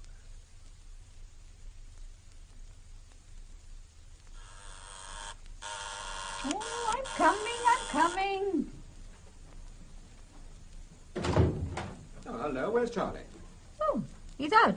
Haven't you got your key? No, sorry, darling. I left it on the desk. Paul, Brian Dexter's here. Dexter? Well, how long's he been here? About 5 minutes, that's all. He's in the study. He seems a bit worried. What about? I don't know. I think Inspector Vosper's been on to him again. Oh, all right, Steve. Any other messages? No, nothing else, dear. don't see the point of all these questions. I should have thought the point was fairly obvious, Dexter. You were the last person to see Sylvia Ross. Yes, I know. But that doesn't mean I know what's happened to her. Your attitude seems to have changed, rather. When I first saw you, you didn't appear to be a bit worried about this business. Yes, I know, but I never thought the police would begin to suspect me. Of all people. Look, Temple, would you mind having a word with Vosper? Me? Yes. Ask him point blank. What's at the back of his mind? Why don't you ask him? Well, I have done. Well? I can't get any sense out of the man. No? No, all he does is ask a lot of questions. Do you know what he asked me this morning? No. He asked me where I first met Sylvia. I told him at Zermatt. He asked me which hotel. He even wanted to know if I remembered the number of my room. Well? The number of my room, for Pete's sake. It's over a year since I stayed at the place. Did he ask you anything else? Well, good heavens above, isn't that enough? It really is mad. All right, Dexter, all right. I'll have a word with the inspector. Thank you. Forgive me if I lost my temper, but already it's infuriating to keep answering the same questions over and over again. Yes, I know it must be. Dexter, you remember when my wife moved my car for you at Maidenhead? Yes.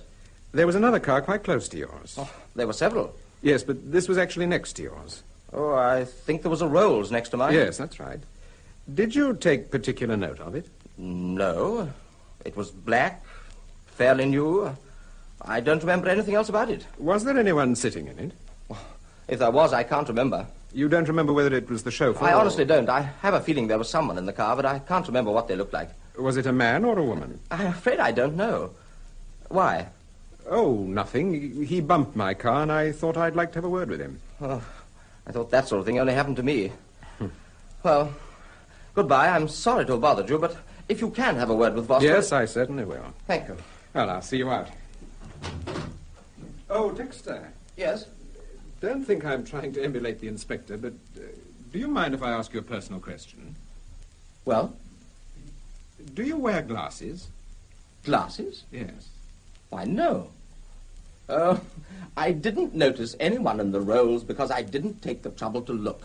If I had, I should have seen them all right. My eyesight's excellent, I can assure you. Really? I'm delighted to hear it.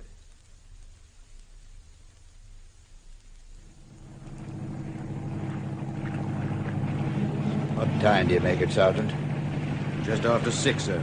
You should have reached them by now, surely. Yes, I should have thought so, Inspector. There she is, sir. That's her. Starboard, George, starboard. Steady now, Fred. Steady. Captain Jansen! Yes, it's Captain Jansen. I've got police officer on board. Yes, we're coming closer, Captain.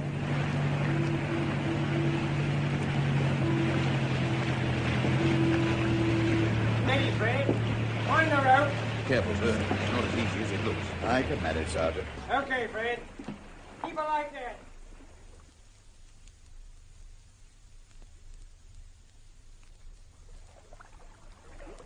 Captain Jansen? Yes, I am Captain Jansen. Inspector Vosper, CID. Oh, glad to meet you, Inspector. Sorry to bring you out on such an unpleasant errand. Where is he? In this cabin here. Thank you.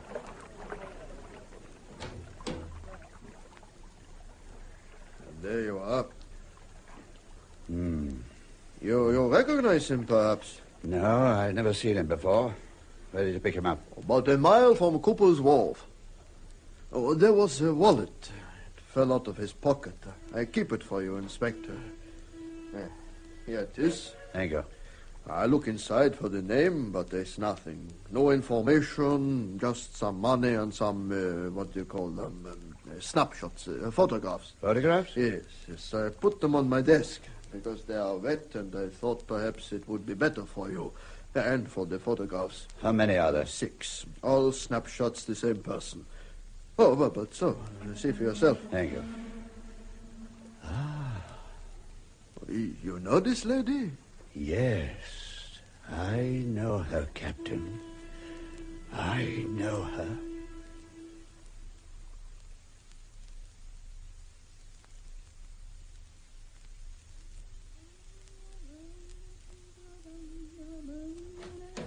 Ready, Steve? Ready. Yes, nearly. Then I'll get the car out and... By Timothy, Steve, you're not going to wear that hat. What do you mean? We're going to the pictures, darling, not a garden You party. say that every time I buy a new hat. Now, Steve, I ask you. Don't ask me anything, darling. Just get the car out. Now, look, if I were you, I should put on that little... That little black one. Yes, I know, darling. But we are going to the pictures, not to the morgue. Well, so long as I don't have to sit behind you. Go in. Oh, yes, darling? Inspector Vosper's here, sir. Vosper? Yes, he'd like a word with you. All right, Charlie. I'll see you downstairs, Steve. Oh, for goodness sake, get rid of him, Paul. The big film starts at 8:20. I'm afraid we're just going out. Oh dear. Oh, what's the matter? I was hoping you'd be able to spare me an hour or so. An hour or so? Yes, I'd like you to come out to Rotherhithe with me. This evening? Yeah. But why Rotherhithe?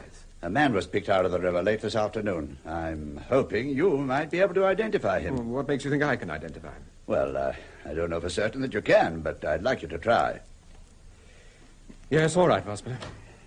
Good evening, Inspector. Good evening, Mrs. Temple. Are you ready, Paul? Steve, I'm terribly sorry, but... But what? I'm afraid you'll have to go on your own, dear.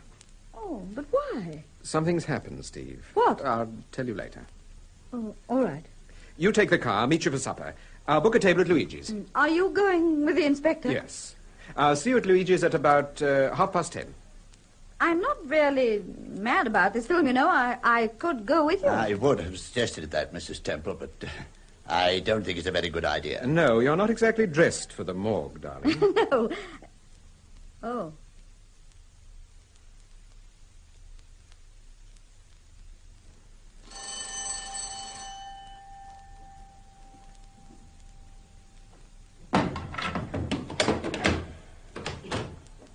Oh, good evening, Inspector. Good evening. This is the gentleman I was telling you about, Mr. Temple. Yes, sir. This way, if you please. Thank you. Not a very pleasant evening, I'm afraid. Mind the step, sir. Here we are. Well, do you recognize him? Yes. I saw him this morning. His name's Barker. He's chauffeur to a fellow called De Silva. Thank you. Suicide? Perhaps. You don't think it was? No. Barker had a wallet in his pocket containing 27 one-pound notes, 2 fivers, and 6 photographs. I've got them here. I'd like you to take a look at them. Thanks. But that's Steve. That's my wife. They're all photographs of my wife. Yes. I thought you'd be interested.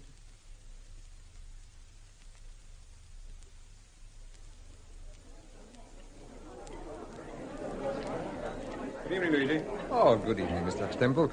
Your table's ready, sir. Has my wife arrived? No, not yet, sir. You sure? Yes, quite sure, sir. This way, please.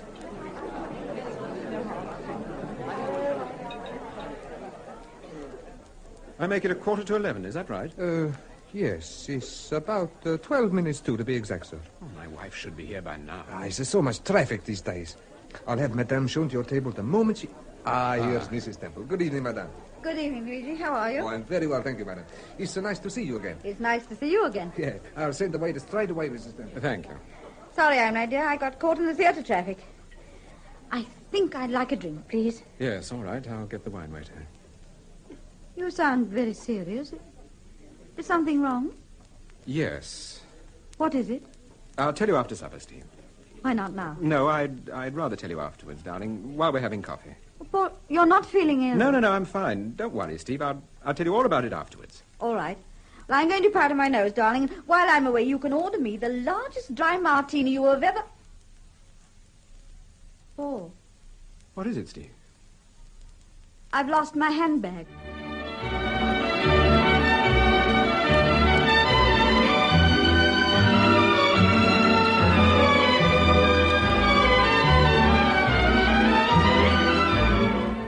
That was the third episode of the Francis Durbridge serial, Paul Temple and the Lawrence Affair, with Peter Cook as Paul Temple and Marjorie Westbury as Steve.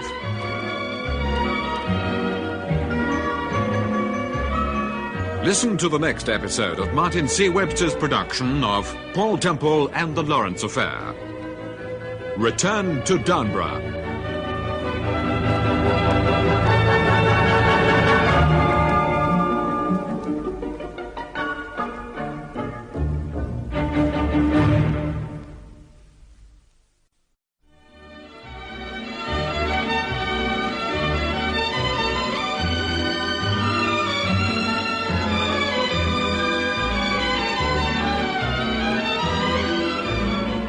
we present Peter Cook as Paul Temple and Marjorie Westbury as Steve in Paul Temple and the Lawrence Affair, a serial by Francis Durbridge.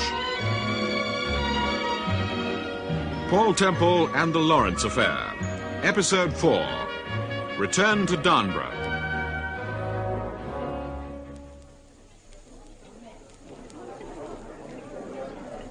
Sorry I'm late, Paul. I got caught in the theatre traffic. No, mind, dear. I'd like a drink, please. Yes, all right, I'll get the wine waiter. You sound very serious. Is something wrong? Yes. What is it? I'll tell you after supper, Steve. Why not now? No, I'd rather tell you afterwards, dear, while we're having coffee. Paul, you're not feeling ill. No, I'm fine. Don't worry, Steve. I'll tell you all about it afterwards. All right. But I'm going to powder my nose, darling. While I'm away, you can order me the largest dry martini you've ever... Paul, What is it, Steve? I've lost my handbag. You sure? Of course I'm sure. I know. I had it in the cinema. Was it the black one? Yes, the one I showed you earlier this evening. The one you took to Downburgh? Yes. Oh, this is very odd. You remember what Mary Gardner said? Yes, I do. It's an extraordinary coincidence. A little too extraordinary for my liking. What do you mean? Mary Gardner warned you. She knew that sooner or later someone would attempt to get that handbag from you. But why? I mean, it's just an ordinary handbag. What was in it? Just the usual things. There was a handkerchief and a compact. There was a letter. And, oh, Paul, my gold earrings. Were they in the... Yes, one of them was hurting slightly, so I took them off and put them in my bag. While you were in the cinema? Yes. Can you remember when you last saw the bag? It's difficult to say. I certainly had it in the cinema. You don't actually remember bringing it out with you? No, I don't. Was there anyone sitting next to you? Yes, a man came and sat down while the picture was on, but I didn't see him properly. Well, there's nothing we can do at the moment. We'll call at the cinema on the way home. You think it's been stolen, don't you? Well, don't you? The question is why? I don't know why, but Mary Gardner knew. Yes. Paul, tell me, what happened tonight? A man called Barker committed suicide, or was murdered. We're not sure which. Anyway, Vosper had a hunch that I might be able to identify him. Who was he? He was Ernest de Silva's chauffeur. His chauffeur? But does that mean... Steve, look, there's something I've got to say, and it's not going to be easy. What? I want you to go away for a little while. Go away? Yes. Where to? The south of France, if you like. South of France? Have a holiday. Enjoy yourself. But I've just had a holiday. Well, have another one. It won't do you any harm. What is this?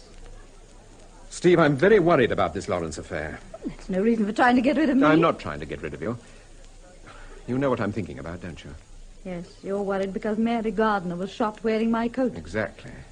You think those shots were meant for me, don't you? Yes, I do, but that isn't everything. Well, go on. This afternoon, when they fished Barker out of the river, they found a wallet on him. There were half a dozen photographs in the wallet, snapshots, and they were all of you. Of me? Yes. Why on earth did he carry photographs of me? There's only one possible explanation. He carried them as a means of identification. There was going to be no mistake next time, Steve. But why on earth should they bother their heads about me? Surely you're the one they should worry about. Yes, but for some unknown reason, you're the one they're interested in.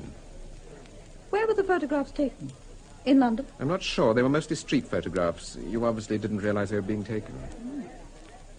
Was I carrying a handbag? Yes. The black one? Yes. Yes, I believe it was. Well, isn't it possible, then, that it wasn't me they were interested in, but the handbag? Certainly an interesting theory. You know, I ought to have thought of that. Yes, dear, you should. And there's something else you ought to have thought of, too. What's that? I'm just as interested in this Lawrence affair as you are. And we'll both go to the south of France when it's all over. All right, Steve. All right, dear.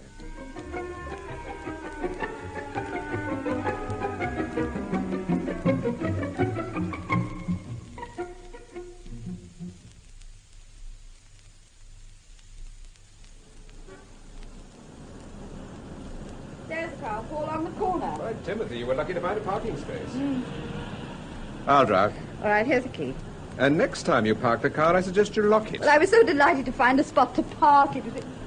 What is it? Paul, look.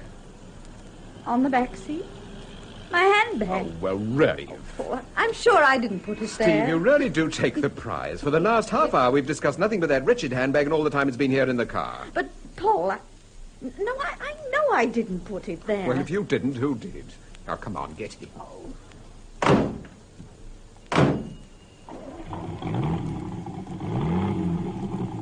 Tell me, were you in a hurry when you left the cinema? Well, yes. I mean, I knew I was late. And you jumped into the car and tossed your bag onto the back seat? No. You are a goose, really.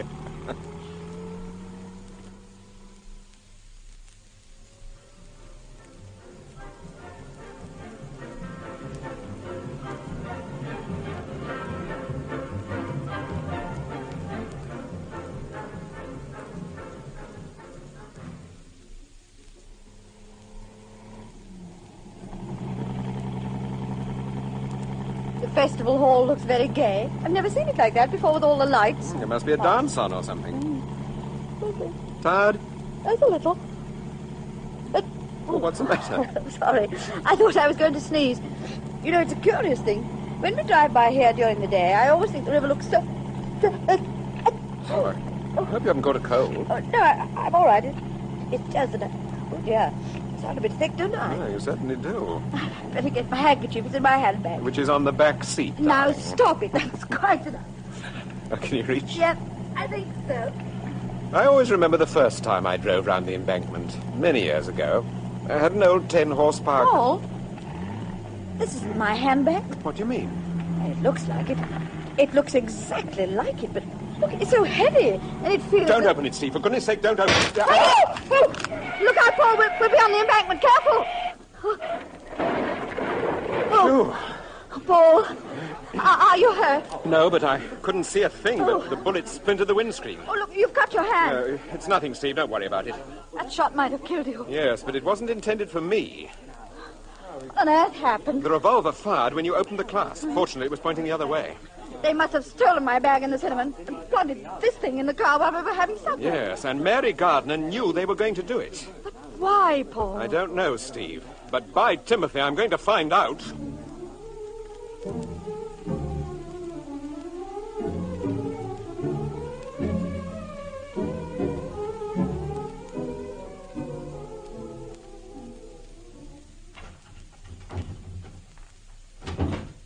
Oh, hello, Charlie. I thought you'd be in bed by now.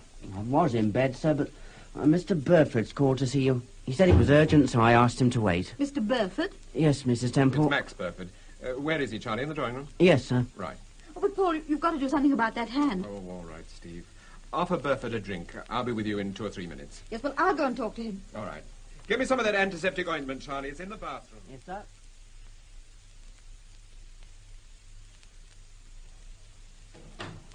Oh, hello, Burford. Sorry to keep you waiting. Good evening, Mr. Temple. Oh, didn't my wife offer you a drink? Well, of course I did, but Mr. Burford... I'd rather not, sir. Thank you very much. Oh. Well, what can I do for you? I don't know that you can do anything for me.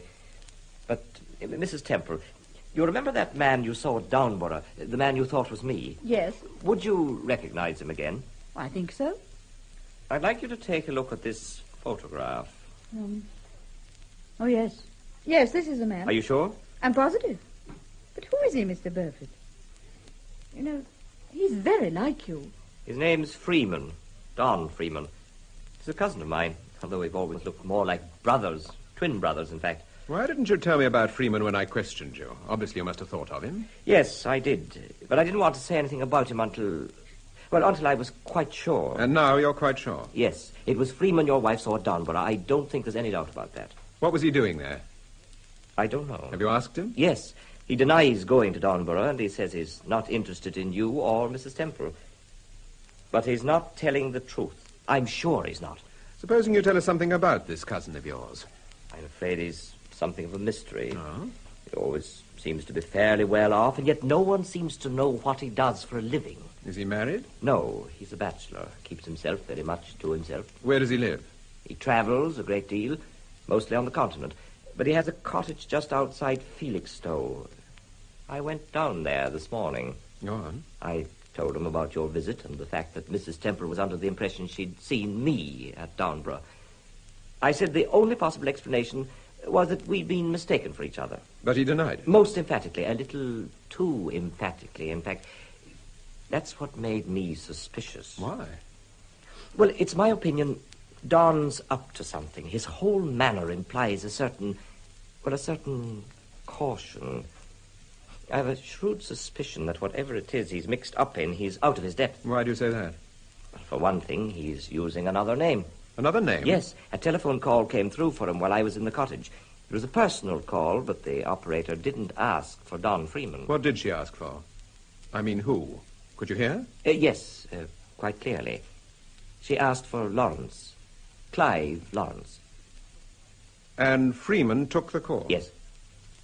What did he say? He said, "Is that you, Tico? There's nothing to worry about. She's been taken to the Isle of Skye." There's nothing to worry about. She's been taken to the Isle of Skye. Yes.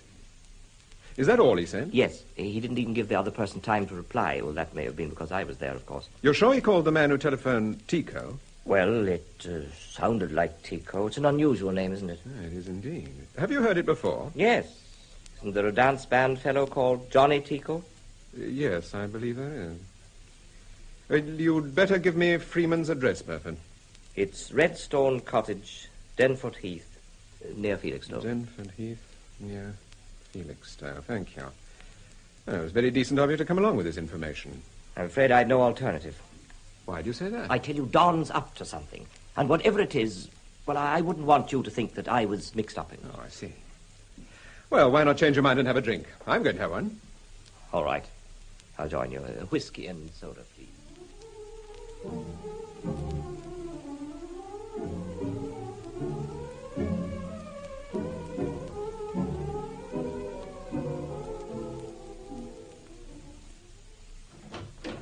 Mr. Temple is here, sir. Right. Send him in, Sergeant. Yes, sir. Oh, and don't forget the coffee I ordered. Black coffee. Very good, Inspector. This way, sir, please. Thank you. Good morning, Vosper. Hello, Temple. That's all right, Sergeant. Yes. Oh, you might tell the superintendent I'll be at the 12 o'clock meeting. Very good, sir. You look tired, Inspector. Not surprising. I haven't had any sleep for 36 hours. When did you get back? About an hour ago. Did you fly? Yes, I left Edinburgh at 7 o'clock.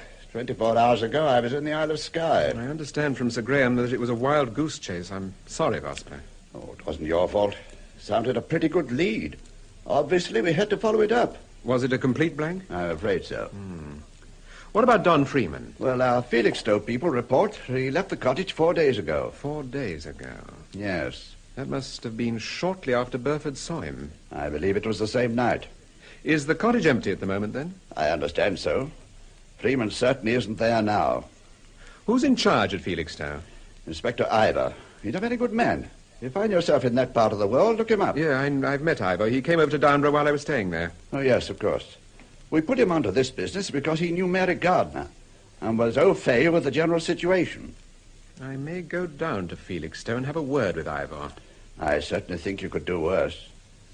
Temple, do you think Burford was telling the truth? Do you mean about the telephone call or the fact that he went to see Freeman? Both. Yes, I believe he was, Vosper. You see, when I saw him the first time and questioned him about the Downburgh incident, he was obviously worried. He'd something at the back of his mind. You mean he was thinking about Freeman? Yes. Why didn't he mention him to you? You're not going to tell me that this is the first time they've been mistaken for each other? Yes, Sergeant? Mr. Tico would like to see you, sir. Tico? Yes, sir. He says it's important. All right. Tell him to come up. Yes, sir. Were you expecting him? No, we've been having him watched ever since we got your message. He's probably got wise to it. Yes. He's made no attempt to contact Freeman. So far as we can tell, the only thing he's interested in is that wretched dance band. Nevertheless, Tico's mixed up in this business. I'm sure of that. I agree, but to what extent exactly? When you saw Tico the night Mary Gardner was shot, you expressed the opinion that his wife was the brains and Tico merely a line shooter. Yes, I still think that. But it was Tico, remember, not his wife, who contacted Freeman. Yes, but if Burford was telling the truth, the phone call seems to imply that Tico wasn't at all happy about things. Freeman said, "There's nothing to worry about. She's been taken to the Isle of Skye." You mean Tico probably made the call because he... Mr. Tico, sir. Oh, come in, Tico. I think you know Mr. Temple. Yeah, I know, Mr. Temple. Won't you sit down? Look, Inspector, I guess we're both pretty busy, so I won't beat about the bush. Have you got someone tailing me? Tailing you? You know what I mean, following me around. Sit down, Tico. What makes you think someone's following you? Look, don't give me this what makes you think technique. I've asked a simple question, I want a simple answer. Is someone tailing me? Yes. One of your men? Yes, one of my men. Okay. At least we know where we are. Now, what's this all about? Supposing you tell us what it's all about. I don't get this. Tico, a girl called Sylvia Ross disappeared. The night she disappeared, she sent you a note. I know, and I told you what was in the note. You said it was a request for your band to play a certain dance number. So it was. Are you sure the note didn't contain something quite different? What, for instance? A name and an address, for instance. What name? What address? The name, Mr. Clive Lawrence. The address, Hotel Steinbach, Zermatt. I've never heard of anyone called Lawrence. Listen, Tico. We think you're mixed up in this business. That's why I put one of my men onto you. Now, if you've got any sense, you'll talk. Talk? Talk? About what? Get wise to yourself, for Pete's sake. I'm an entertainer, a public figure. If a girl wants to send me a note, there's nothing I can do about it. I've told you I'd never set eyes on Sylvia Ross until she came to the Palais that night. And what about Brian Dexter? Dexter? The man she was with. I don't even remember the guy. Now, look, Inspector, so far I've been very patient about all this, but if you don't stop this malarkey and call off your bloodhound, I shall write to the powers that be. And what shall you tell them? I shall tell them that an innocent man is being persecuted. I shall tell them the whole story. Well, that's more than you've told us. What do you mean? Tico, you say you've never heard of a Mr. Lawrence. No. Have you heard of a man called Freeman? Don Freeman? No. Didn't you telephone Freeman the other day, and didn't he say, there's nothing to worry about, she's, meaning Sylvia Ross, she's been taken to the Isle of Skye? I tell you, I've never heard of Freeman. If I'd never heard of him, how the heck could I telephone him? For an entertainer, a public figure, it's surprising the number of people you've never heard of. Now listen, policeman, don't get Tico, too clever. do you happen to know a Mr. De Silva by any chance? De Silva? Yes. Yeah, I know De Silva. He's an eye specialist. That's right, you know him. Well, I consulted him about 6 months ago. Why? I was having headaches. I thought perhaps I needed glasses. Who recommended De Silva? My wife did. Your wife? Yeah. She went to him before we were married. Oh. Oh, I see. Well, thank you. What are you smiling at? Am I smiling? Yeah. Have I said something funny? On the contrary, my dear fellow. On the contrary.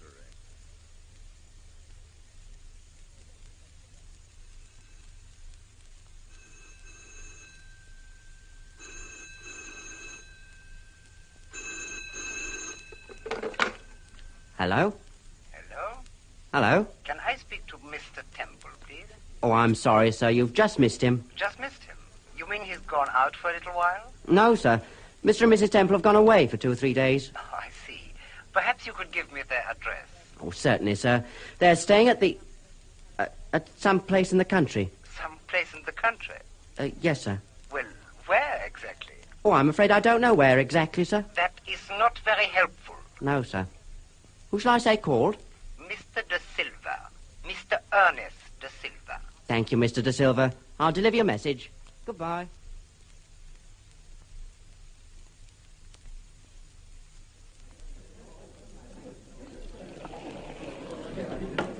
I'd like another pint, please, Doris. Oh, yes, sir.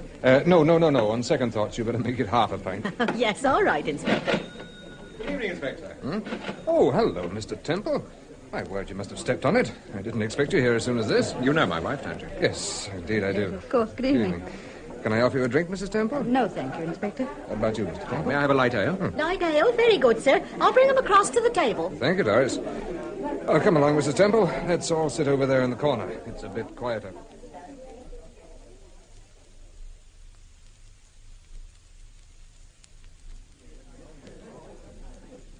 As soon as I got the message, I went out to the cottage, but there was no sign of Freeman. I understand it is at a place called Denford Heath. Yes, that's right. It's about 4 miles from here. It's quite a nice-looking cottage, but, rather isolated. It's on the fringe of Lansmore Wood. Was the cottage empty? Oh, yes, completely. It was about, 4:30 when I got there. Mrs. Johnson had just left. Who's Mrs. Johnson? Oh, she's the Daily Woman. Oh, have you spoken to her? Yes, but she didn't say a great deal. Well, just between you and me, she's got a bit of a soft job working for Freeman, and she doesn't want to lose it. What does Freeman do while he's down there? Well, so far as I can gather, he spends most of his time reading and pottering about. He doesn't stay very long, 2-3 days at the most. Do the local people like him? Well, frankly, they've seen very little of him, Mrs. Temple. He's only had the cottage for 6 months. I see. You staying the night here in Felixstowe? No, we're on our way to Downburgh. Oh, well, you go through Denford Heath. You can have a look at the cottage. It's off the main road about, 1.5 miles from Denford Church. Inspector, is Salty West still in Downburgh? Oh, yes, he's back. He went away for a week or so. Oh, remember, you sent me a telegram. Yes. Now, Salty's lived most of his life in Downburgh. I don't ever remember him leaving the place before. Where did he go to? Do you know? No, I don't know. No one seems to know. It's something of a mystery. And is he just the same as ever? How do you mean? I mean, does he look the same and mix with the same people? Oh, yes, I think so. Well, perhaps he's even more independent than he was. He drinks rather a lot, but then he always did. We sent you the telegram, Inspector, because my wife was under the impression she'd seen him in London. Well, actually, at Maidenhead.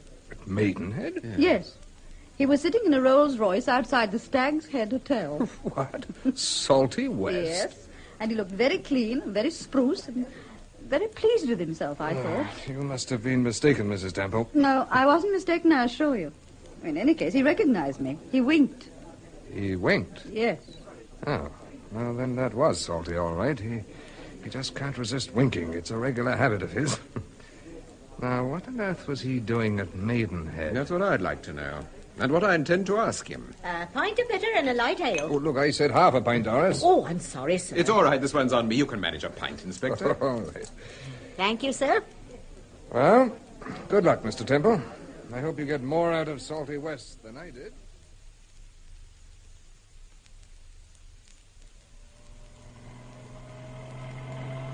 We must have done over 1.5 miles since we passed Denford Church. Yes. Oh, it's a lovely night. I haven't seen a new moon like this for ages. Turn your money over. What money? There's a cottage over on the left. Ah, yes, that looks like it. Are you going to stop? Of course. What do you think I've come down here for? Well, I thought you just wanted to have a look at the place. I doubt whether Freeman's there. It doesn't matter if he isn't. I still want to have a look round. How long will it take us to Downburgh from here? Oh, less than an hour. Hop out and see what it says on the gate, Steve. Right. Redstone Cottage.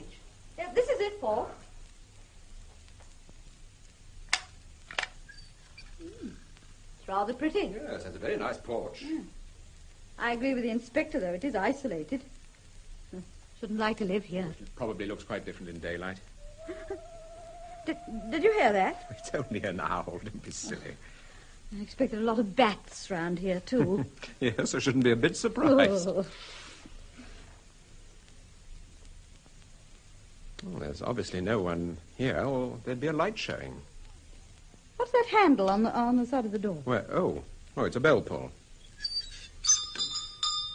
Oh, that works anyway.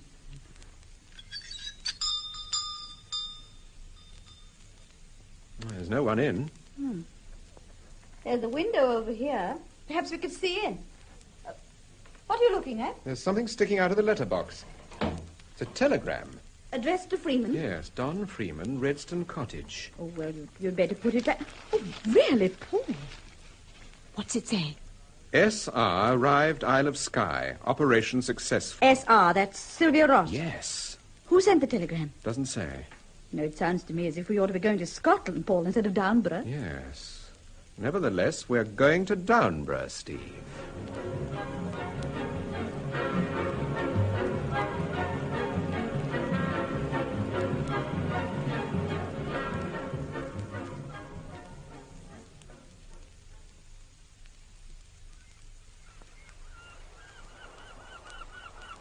Do you know what time it is, Paul? I said, do you know what time it is? No. Well, it's 7 o'clock. Come on, get up, you lazy Steve, thing. take it easy. Put that pillow down. You get out. Oh, all right. You're developing into one of those hearty females. Cold showers and eggs and bacon for breakfast. Eggs and bacon. Sounds delicious. It's a lovely morning. The sun's blazing. I adore Downburgh. Good. I'll remember the next time you want to go to the south of France. What are we going to do this morning? Well, I know what I'm going to do. I'm going to track down Salty West and have a good talk to the old boy. I've a hunch he knows something. What are you looking at? Isn't that a wonderful yacht? Where? In the harbour. Oh, I didn't think it'd be in the garden. By Timothy, it is. It's a beauty. It certainly is. I'm not the only one who gets up at 7 o'clock. Why do you say that? Look, there's someone on deck. If I had a yacht like that, I doubt whether I should ever go below. What's he doing? There's a dinghy on the other side. I think he's trying to get hold of the rope so that... What is it, Bill? Did you see the way he walked across the deck? How he stooped as it... I'm sure I've seen that man before somewhere. Oh, darling, you couldn't possibly recognize anyone from this distance. I'm sure. Where are my binoculars? I don't think you've unpacked them. Oh, yes. Here they are. Oh, thanks. Well? By Timothy. Who is it? Do you know what that yacht's called? What? The Isle of Skye.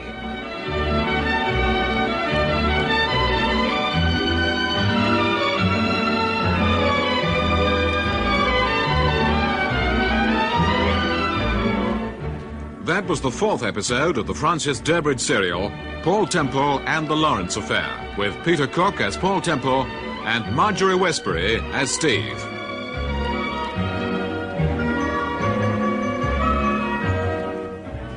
Listen to the next episode of Martin C. Webster's production of Paul Temple and the Lawrence Affair. A present for Steve.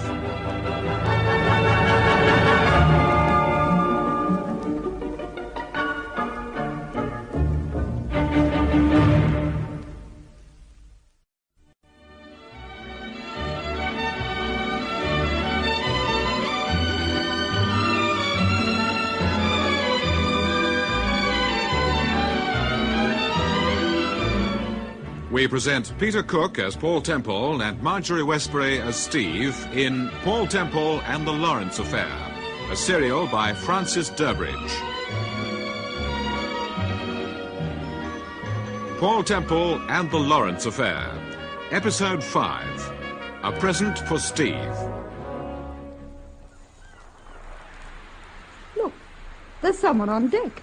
If I had a yacht like that, I doubt whether I should ever go below. What's he doing? There's a dinghy on the other side. I think he's trying to get hold of the rope, so... What is it, Paul? Did you see the way he walked across the deck? How he stooped as if...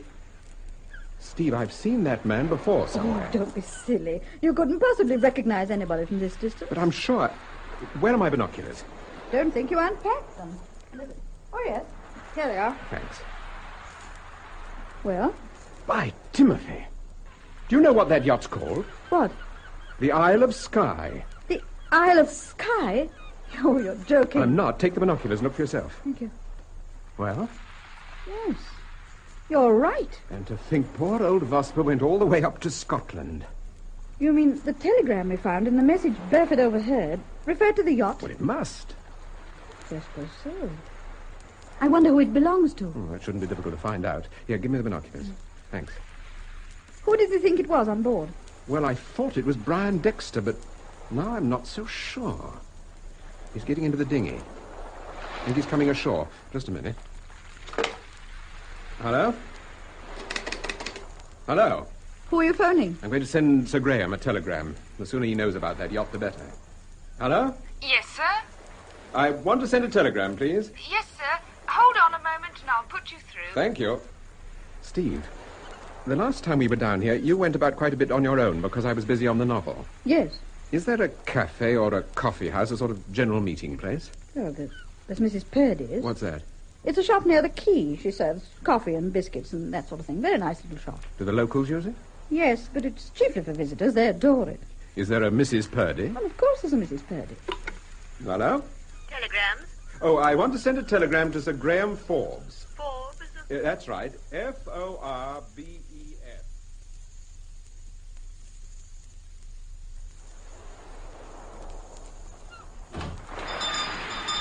Good morning, Mrs. Purdy.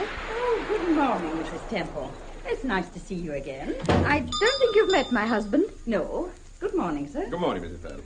Well, will this table by the window be all right for Oh, you? yes, splendid. We'd like some coffee and some biscuits, please. Yes, certainly. My word, but it's a bit cold this morning, isn't it? Well, I was just saying how nice it was. My wife never feels the cold. Well, there seem to be quite a few visitors in Downburgh for the time of the year. Yes, we've been quite busy just lately. It's surprising. It's a lovely view from this window, Paul. It is indeed. Who does that yacht belong to, Mrs. Purdy? Do you know? But the white one, sir? Yes. Oh, it belongs to a lady, I believe, a Mrs. Oh, dear, now what do they call her? A peculiar foreign sort of name. De Silva, that's it. Mrs. De Silva. Mrs. De Silva? That's right, Mrs. De Silva. A very nice lady. Very smart. Pots of money, of course. Is the yacht often down here? Well, it's been here 2 or 3 times this year. They do say it's a wonderful boat, equipped with all kinds of things. Oh. Salty West told a friend of mine they even had a cinema aboard. I can hardly believe that. Have you seen Salty West recently? Oh, he pops in occasionally, looking more dishevelled than ever. Well, 2 coffees, you said? That's right, Mrs. Purdy, and some biscuits, please. Very good. Paul, you were right. It was Dexter you saw. How do you know? Look through the window. Oh, yes. He's coming in here. Good morning, sir. Good morning, Mrs. Purdy. I'd like a dozen scones, please. Yes, certainly, sir. Oh, and some of that delicious cream we had yesterday morning. Yes, sir. Well, it's in the back. I won't keep you a minute. Thank you. Good morning, Dexter. Oh. Hello, Temple. It's a small world, isn't it? Well, how long have you been down here? We arrived last night. You know my wife, of course. Yes, rather. Good morning, Mrs. Temple. Morning, Mr. Dexter. You staying at the hotel? No, I'm staying with some friends. In Downburgh? No. Well, yes, in a way. What do you mean? As a matter of fact, I'm staying on one of the yachts. Oh, indeed. It wouldn't be that heavenly white one. As a matter of fact, it is. Oh, we were admiring it this morning from our bedroom window. You must have some very wealthy friends, Dexter. Is this a frequent haunt of yours? No, I don't think I've ever been in this part of the world before. It's very pleasant, isn't it? Very pleasant. Are you staying long? Well, I don't really know. It rather depends on when we decide to move on. Yes, I suppose it would. Well, that sounds a bit stupid. What I really meant is it doesn't depend on me at all. It depends on someone else. On Mrs. De Silva? Yes. You know her? No, but we admired the yacht so much that we inquired who it belonged to. We were told Mrs. De Silva. Yes, that's right. She's an old friend of my father's. Is she related to Ernest De Silva, the eye specialist, by any chance? Yes, she's his wife. But the yacht doesn't belong to Ernest. It belongs to... His wife? Yes. Let's see. Do you know Ernest? We have met. Is he a friend of yours? No, you'd hardly call him a friend. So, here's your scones, sir. And the cream. Oh, thank you, Mrs. Purdy. And that'll be 9 6. Oh, right. Thank you, sir. The coffee won't be but a few minutes, Mrs. Temple. Thank you. Well, I'll be making a move. Nice to have seen you. Goodbye, Mrs. Temple. Goodbye, Mr. Dexter. Oh, I suppose there's no news. About Sylvia, I mean. No, there's no news, Dexter. I haven't been questioned lately. I gather you must have spoken to the inspector. Yes, I did. Well, thank you. I'm very grateful. Well, if you're grateful, perhaps you wouldn't mind doing me a favor. Oh, why, yes, of course. What is it? I'd like to meet Mrs. De Silva. Do you think that could be arranged? Yes, I don't see why not. Splendid. I'll leave it to you, then. We're staying at the Crescent Hotel. Well, I'll give you a ring. Probably later in the day. Fine. Perhaps you'd like to come out to the yacht for drinks. Oh, that'd be very nice. Oh, how lovely. I should love to see over it. Well, I'll have a word with Julie, Mrs. De Silva, and let you know. Splendid. Oh, incidentally, you might tell her I was awfully sorry to hear about her chauffeur. Her chauffeur? Yes, Barker. Well, what about him? He's dead. What? Well, he apparently committed suicide. Barker did? Yes. Are you sure? Of course I'm sure. I identified the body. This is very odd. Why? Julie can't know about it, or she'd have mentioned it to me. But why did you identify the body? When they fished him out of the river, they didn't know who he was. They found some photographs on him of my wife. Photographs of Mrs. Temple? Yes. But why on earth should Barker carry photographs of Mrs. Temple? Yes, that puzzled me at the time. Well, I'll give you a ring later. Yes, all right. Goodbye. Goodbye. Goodbye. Do you think he did know about Barker? Well, if he did, he's a pretty good actor. Paul, do you think he's in league with Freeman and this Mrs. De Silva? And do you think Sylvia Ross is actually on that yacht? Well, the telegram we found and the phone message Burford overheard must have meant the yacht. Yes. On the other hand, I shouldn't have thought a yacht was a very good place to hide anyone. Oh, I would have thought it was excellent. Well, all the police need is a search warrant. Once they're on board, they're bound to find the girl. Yes. Well, assuming that she is on the yacht, and assuming she's been kidnapped, I still don't understand why. No? No. I mean, if it's simply a question of money, a ransom, why haven't they been in touch with her father? And in any case, why pick on Sylvia Ross? I mean, there must be lots of men with a great deal more money than Sir Carlton. No, it isn't a question of money, Steve. I'm sure of that. You mean it's tied up with the fact that her father's head of MI5? Yes. You know, Paul, I've often thought back to how this business first started. How did it start? Well, surely it really started the day we went out in that boat with Bob Gardner, when the shots were fired at us. I think it started long before that. How do you mean? Well, if Linda Tico was telling the truth, the name Clive Lawrence was on the note that Sylvia Ross sent to Johnny Tico. Also an address, the Hotel Steinbock, Zermatt. Well? Don't you remember what Bob Gardner said about that name and address? One day it's going to be very important. Yes. Now, Sylvia Ross stayed at Zermatt over 12 months ago, and that's where she may have met this mysterious Mr. Lawrence. If so, this business first started then. You don't think Dexter is Lawrence, and he's simply pulling the wool over our eyes? It's possible, Steve. But one thing I am sure of, though. What's that? The key to this business, the solution to the whole mystery, is to be found here, in Downburgh.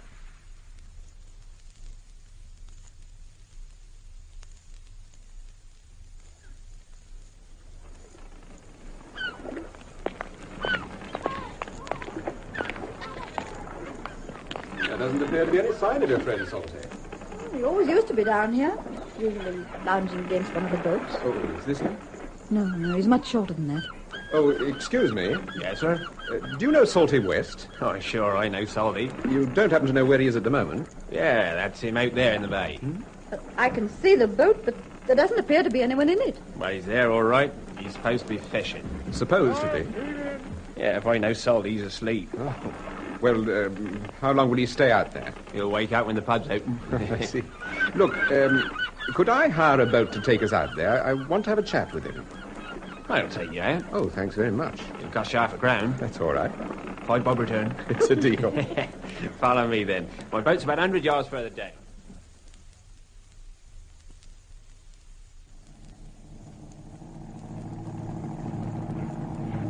It's further than I thought for. Yes. I should have made it 10 bob.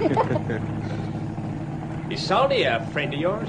No, we just want to have a talk to him, that's all. He seems to be quite an attraction these days. It's the second time this has happened. What do you mean? Well, a gentleman came down here yesterday asking for Salty. What was he like? Who, the gentleman? Old, tallish chap, dark. What are them specs, you know, with a mark across them? Bifocals? Well, that's right. Had a funny accent, too. Scotch or Irish. I can never tell the difference, Miss L. That sounds like Freeman, Paul. Did he find him? Oh, he found him in the end. Solly was out in the bay. Palomine rode him out. The gentleman, I mean. Charged him 12 and 6. Good businessman. What did he want exactly? I don't know. They had quite a natter, according to this Palomine.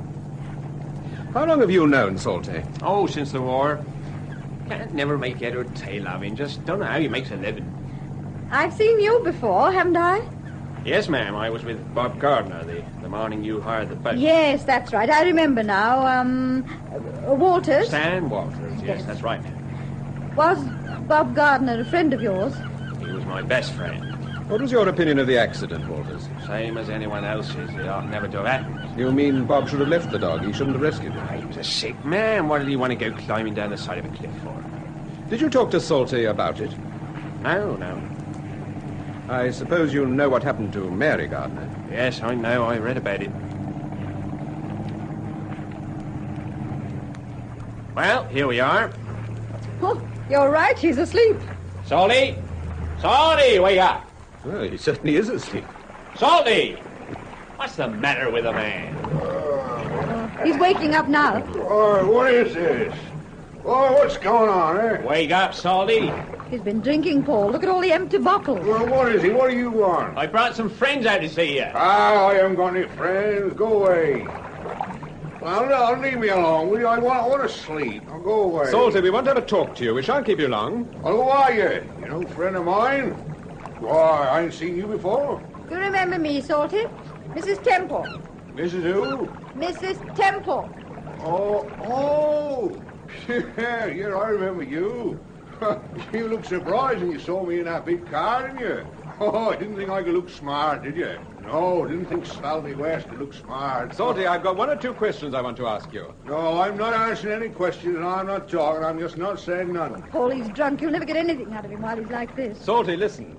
Is De Silva a friend of yours, or was it the chauffeur that took you? No, go away. Leave me alone. I tell you, I'm not talking. Go away and leave me alone. Put that bottle down, Salty. Oh, will you leave me alone, then? Put that bottle down. Now, will you stop asking me a lot of questions? I don't know what you're talking about. Let's go back. We'll never get any sense out of him while he's like this. I'm afraid she's right, sir. Yes, all right. Take us back, Walter. Yes, sir.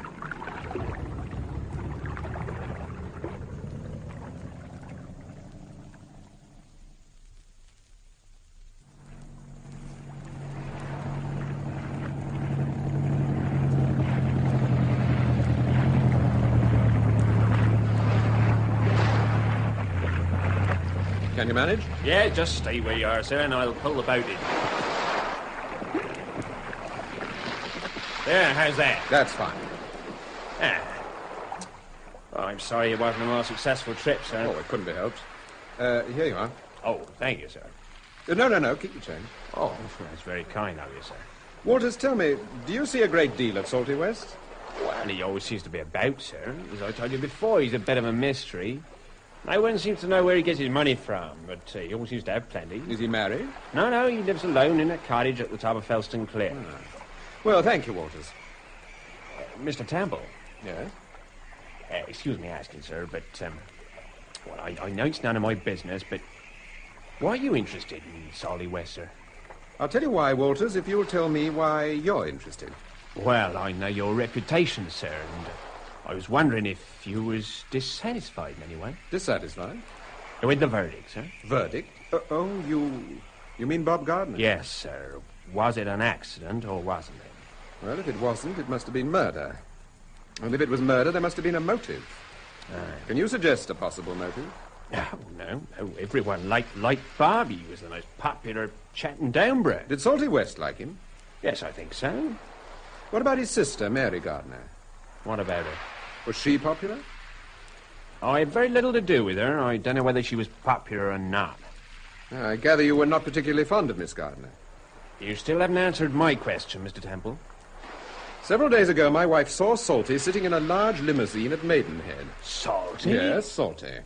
The car belonged to a man called Ernest De Silva. His chauffeur, Barker, was found dead. He had some photographs on him of my wife. I wanted to question Salty about Barker and about Mr. De Silva. De Silva? Yes, Ernest De Silva. Have you heard the name before, Mr. Walters? Well, yes. There's a Mrs. De Silva. She's often in Downburgh. That's her yacht over there.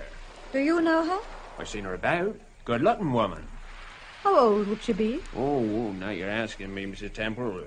Early 40s. What did she come to Downburgh for, exactly? Has she got friends in this part of the world? I wouldn't know, Mr. Temple. Well, thank you, Walters. If we need you at any time, you can always find me down at the quay. Ah, good. And if I'm not there, try the air and ounce.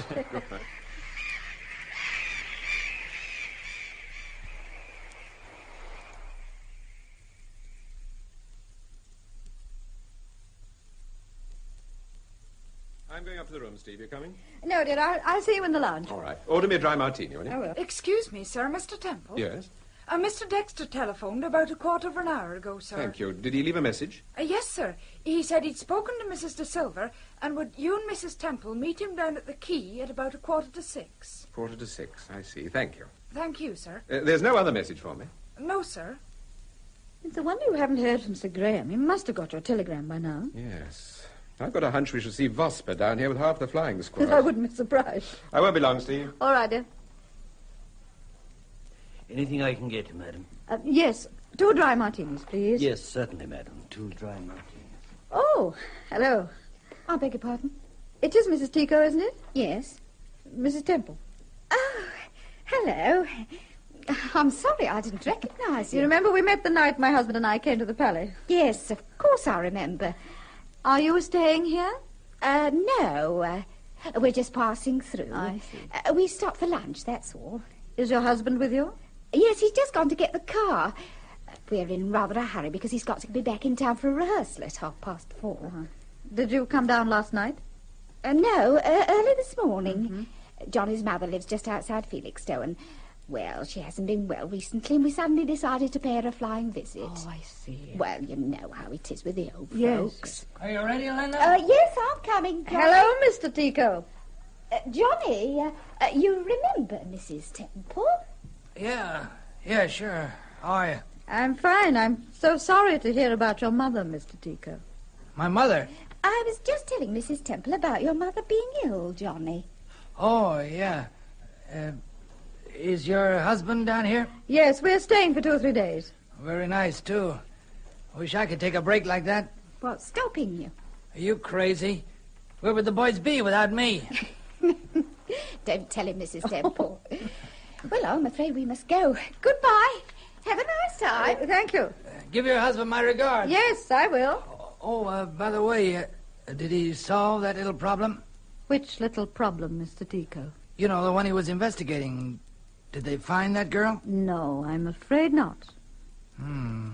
That's too bad. Yes. Oh, well. Goodbye. Goodbye. Goodbye, Mrs. Goodbye. Temple. 2 gin and tonics, madam. Oh, 2 dry martinis. Oh, I thought you said... No, I said 2 dry martinis. Oh, I'm sorry. I'll change them, madam. No, leave them. It's all right. Oh, thank you, sir.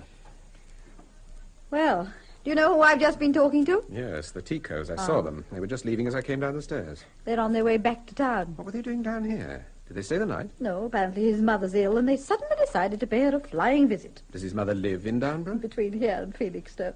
They called in here for lunch. Story sounded perfectly all right until the maestro himself appeared on the scene. And somehow I can't imagine him dashing down from town just to see Mum. Oh, I'm inclined to agree, Steve. Besides, it's too big a coincidence. I remember the first time we met it...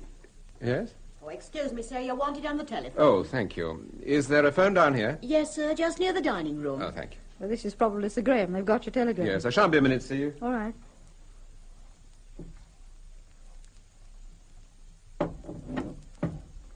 Hello? Is that you, Mr. Temple? Yes, it's Paul Temple. Who is that? This is Salty West, sir. Oh, hello. Look, I'm sorry about this morning, Mr. Temple. I wanted to talk to you, but... Oh, don't worry about this morning, Salty. How's the hangover? Oh, there, it could be worse. Look, I want to see you, Mr. Temple. It's important. I want to see you, Salty. Well, do you know where I live? Do you know Felston Cliff? No, but I can find it. Well, it's up the hill past the quay. You fork right when you get to the Fox and Hounds, and the cottage is called Rosebury. Rosebury. You can see it when you get to the pub. I'll find it, Salty. What time? Oh, any time this afternoon, about 3:30. Right. And bring Mrs. Temple with you. Why, Mrs. Temple? Well, I got a present for her. 3:30 then. Salty? Hello? Hello, Salty?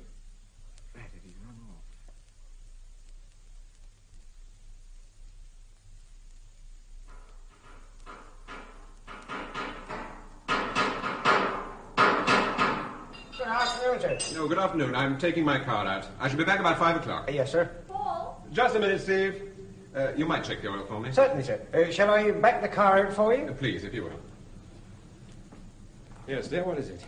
Paul, that car over there. That's the one I saw at Maidenhead. You sure? Oh, yes, of course. 184 JMY. It's De Silva's. Mrs. De Silva's probably using it. I expect that's why it's down here. It wasn't here when we arrived. Oh, you're quite right, Steve. It wasn't. I'll ask the man about it. Excuse me. That car, the Rolls over there. Yes, sir. Was it brought in this afternoon? Yes, about an hour ago. It belongs to a Mr. De Silva. Was Mr. De Silva driving himself? I believe so, sir. A short, dapper little man, grey hair. That's right, sir. Is he staying in Downburgh? I imagine so, sir. He's picking the car up tomorrow morning. I see. Thank you. You're pretty low on petrol, sir. Oh, yes, all right. Fill her up, will you? Yes, sir.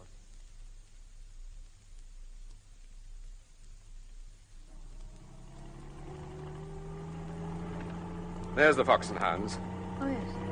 Steve, when we reach the cottage, I don't want you to get out of the car. Why not? I just don't, darling. Paul, are you sure that you understood what Salty said? Yes, I'm quite sure. He said, and bring Mrs. Temple, I've got a present for her. Why should he want to give me a present? I don't know. But after that handbag, I'm taking no chances. He was probably still drunk. I don't think so, Steve. Paul, I don't know whether you realize it or not, but within the last 24 hours, every suspect in this affair has been in Downburgh. Yes, I did realize that, Steve. First of all, we saw Brian Dexter. And then Stan Walters told us about Freeman. No, we don't know for certain that he was Freeman. Oh, but the description fitted him. And then we bumped into the Ticos. And finally, we hear that Ernest de Silva... What is it? What's going on up there? Oh, it's a fire, look. By Timothy, it certainly is a fire.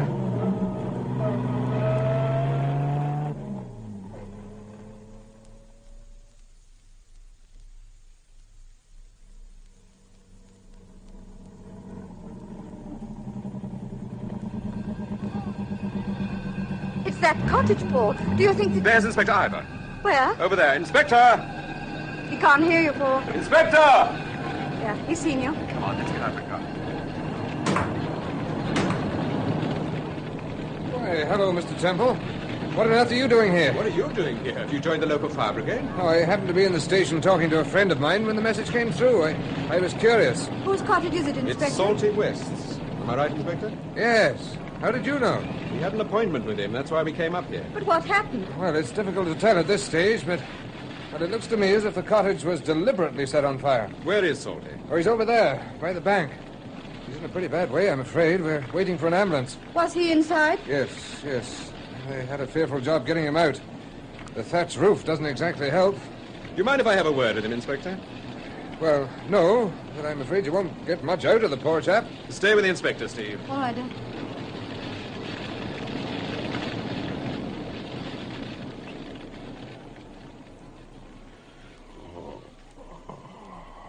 Salty, this is Temple. When are they going to take me away? Soon, Salty, soon. It won't be long now. I can't move. Oh, my head. Are you cold? Would you like me to fetch another rug? No, don't touch me. Salty, listen. What did you mean on the phone when you said you'd a present for Mrs. Temple? On the phone? Yes. This is Paul Temple, Salty. Remember, you telephoned me. Oh, yes, that's right. Well, what did you mean, Salty? Temple, feel in my pocket. My coat pocket. Which one? Left.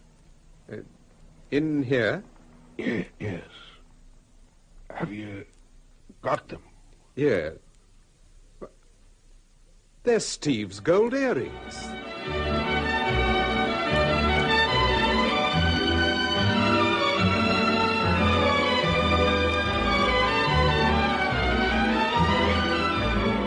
That was the 5th episode of the Francis Durbridge serial, Paul Temple and the Lawrence Affair, with Peter Cook as Paul Temple and Marjorie Westbury as Steve.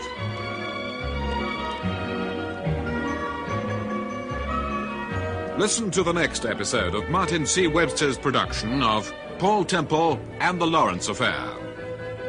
News from Sir Graham.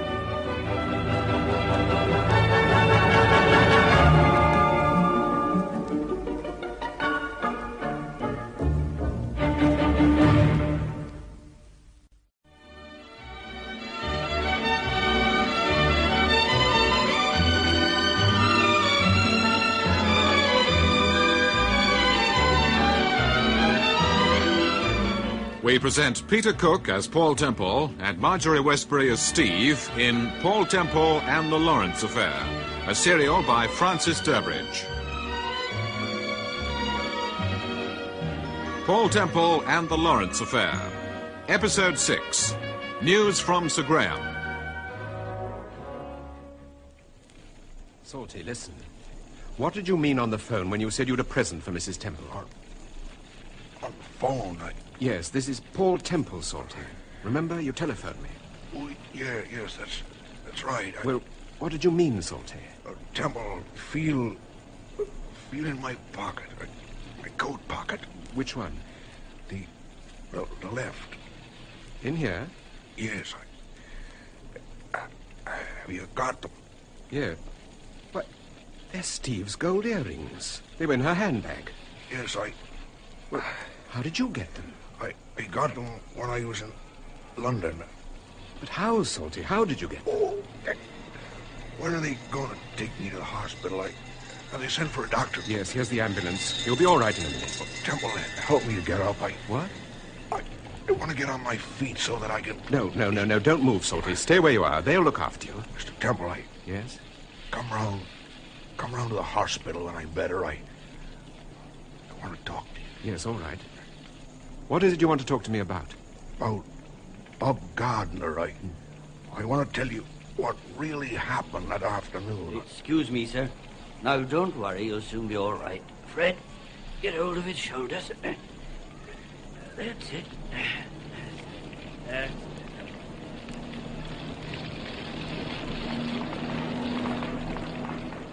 How is he? Pretty bad, I'm afraid. The ambulance took a long time getting here, Inspector. Yes, there isn't a hospital in Downburgh. Mr. Temple, you say you had an appointment with Salty? Yes, he phoned me this morning and said he wanted to see me. Have you any idea what about? No, I haven't, Inspector. Steve, I think we ought to get back to the hotel. There's nothing we can do here. Yes, all right, dear. We're staying at the Crescent if you want to get in touch with us, Inspector. Yes, all right, sir. I'll keep you posted about Salty. Thank you. Come on, darling. Goodbye, Mrs. Temple. Goodbye, Inspector.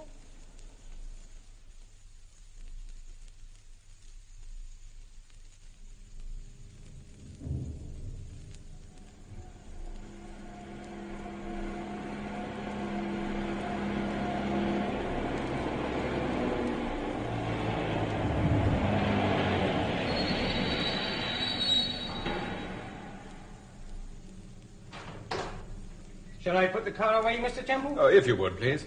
When shall you be needing it again, sir? Oh, we shan't want it tonight, shall we, Steve? What time are we meeting Dexter? 5:45 at the Quay. Oh, well, we can walk. Say 10 o'clock tomorrow morning, then. Oh, very good, sir. Would you like the car washed? Oh, if you've got time, yes. Thank you, sir. By the way, you're the only garage in Downburgh, aren't you? There is another one, sir, but it's quite small, and it's on the other side of the bay. Then I suppose you know most of the local people. Well, most of them. I was born and bred here. Do you know Salty West? Yes, I know Salty. He's just had a very bad accident. They've taken him to hospital. Oh, I'm sorry to hear that. Is it serious? I'm afraid it might be. Oh, well, 10 o'clock tomorrow morning, you said, sir? Yes, please. Right. One moment, George. It is George, isn't it? Yes, George Watford. Tell me, George, did you know Bob Gardner? Yes, I knew him. Was he a friend of yours? No, I don't mix much with the locals. But you knew Gardner? Yes, he was a customer of mine. A credit customer? I mean, had he an account? Yes, he had an account.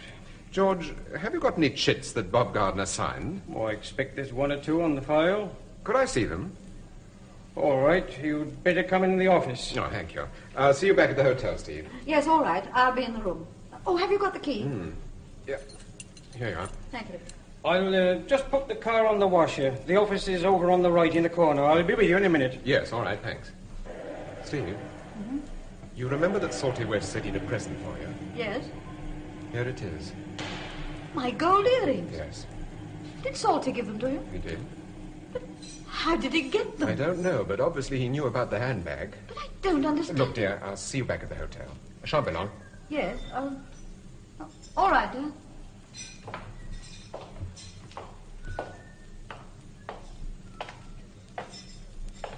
Yes, sir, that's right, inside here.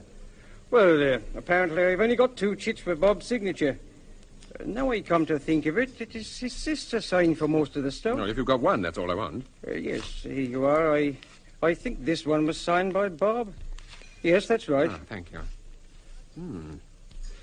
May I keep this? Oh, I don't see why not. Good. You say Mary Gardner signed most of the time? Yes. Why was that? Well, I don't know. I imagine she kept the account. Did you see much of her? She popped in every now and again. Did you like her? Mr. Temple, why the questionnaire? I've told you the Gardners weren't friends of mine. I'm not suggesting they were, George, but you must have seen a fair amount of them. Now, look, I saw Mary Gardner about once a week, Bob perhaps 2 or 3 times. What was your opinion of Mary Gardner? Look, Mr. Temple, forgive me if I sound rude, but if you want the local gossip, you've come to the wrong department. I've already told you I don't mix with the local people. Yes, you've told me that, George, but tell me this. Were you surprised when you heard about Mary Gardner? Well, naturally, wouldn't you be surprised if you suddenly read in the newspapers that a customer of yours had been murdered? Yes, but unusual things seem to happen to people in this part of the world. They do indeed. I suppose you're thinking of Bob Gardner. No, I was thinking of someone else. Oh? Who exactly? I was thinking of a young fellow called Andy Cross. He used to work for me. First-class mechanic was Andy. What happened to him? Oh, it's an old story. 10 o'clock tomorrow morning, Mr. Temple, okay? What happened to Andy Cross, George? I've told you, it's an old story. I haven't heard it. He committed suicide about a year ago. Why? Well, they said it was over a girl he was walking out with, Mary Chepstow. One night they had a row and Andy put his head in the gas oven. No, that's not original. It's happened before. Yes, I know. But you don't think he did put his head in the gas oven, is that it? You think he was murdered? No. He committed suicide, all right, but not because of Mary Chepstow. Well, why did he do it? Well, your guess is as good as mine, Mr. Temple. 10 o'clock tomorrow morning, sir. All right, George. 10 o'clock tomorrow morning. And thanks. For what? For telling me about Andy Cross.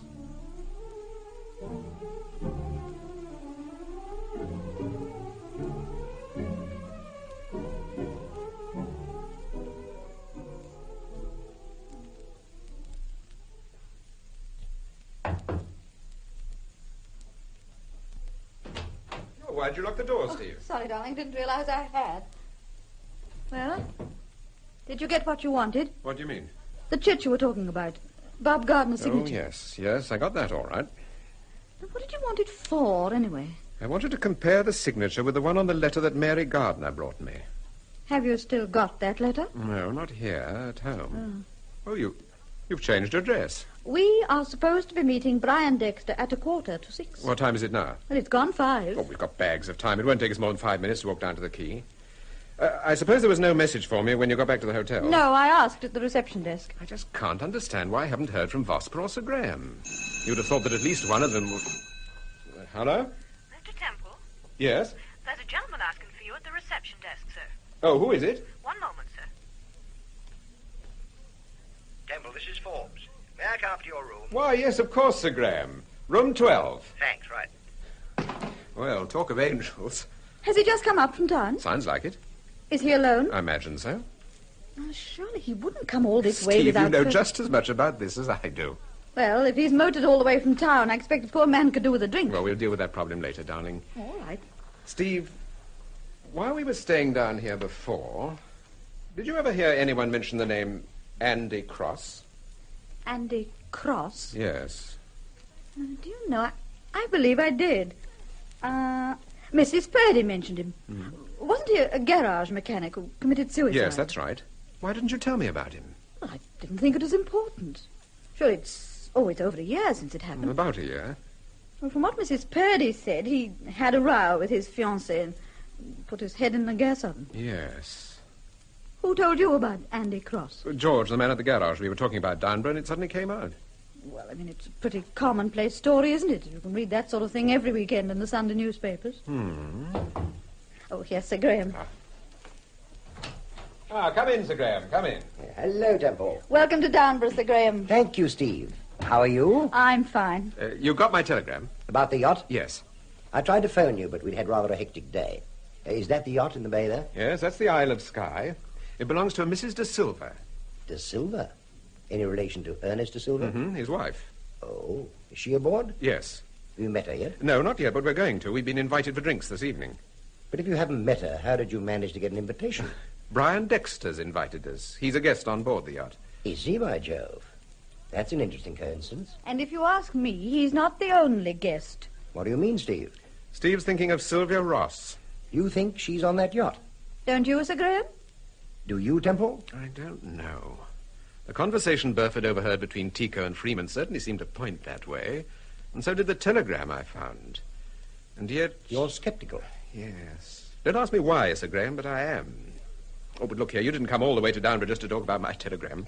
No, you're quite right. I didn't. What's happened, Sir Graham? Is there a new development? Yes. Well?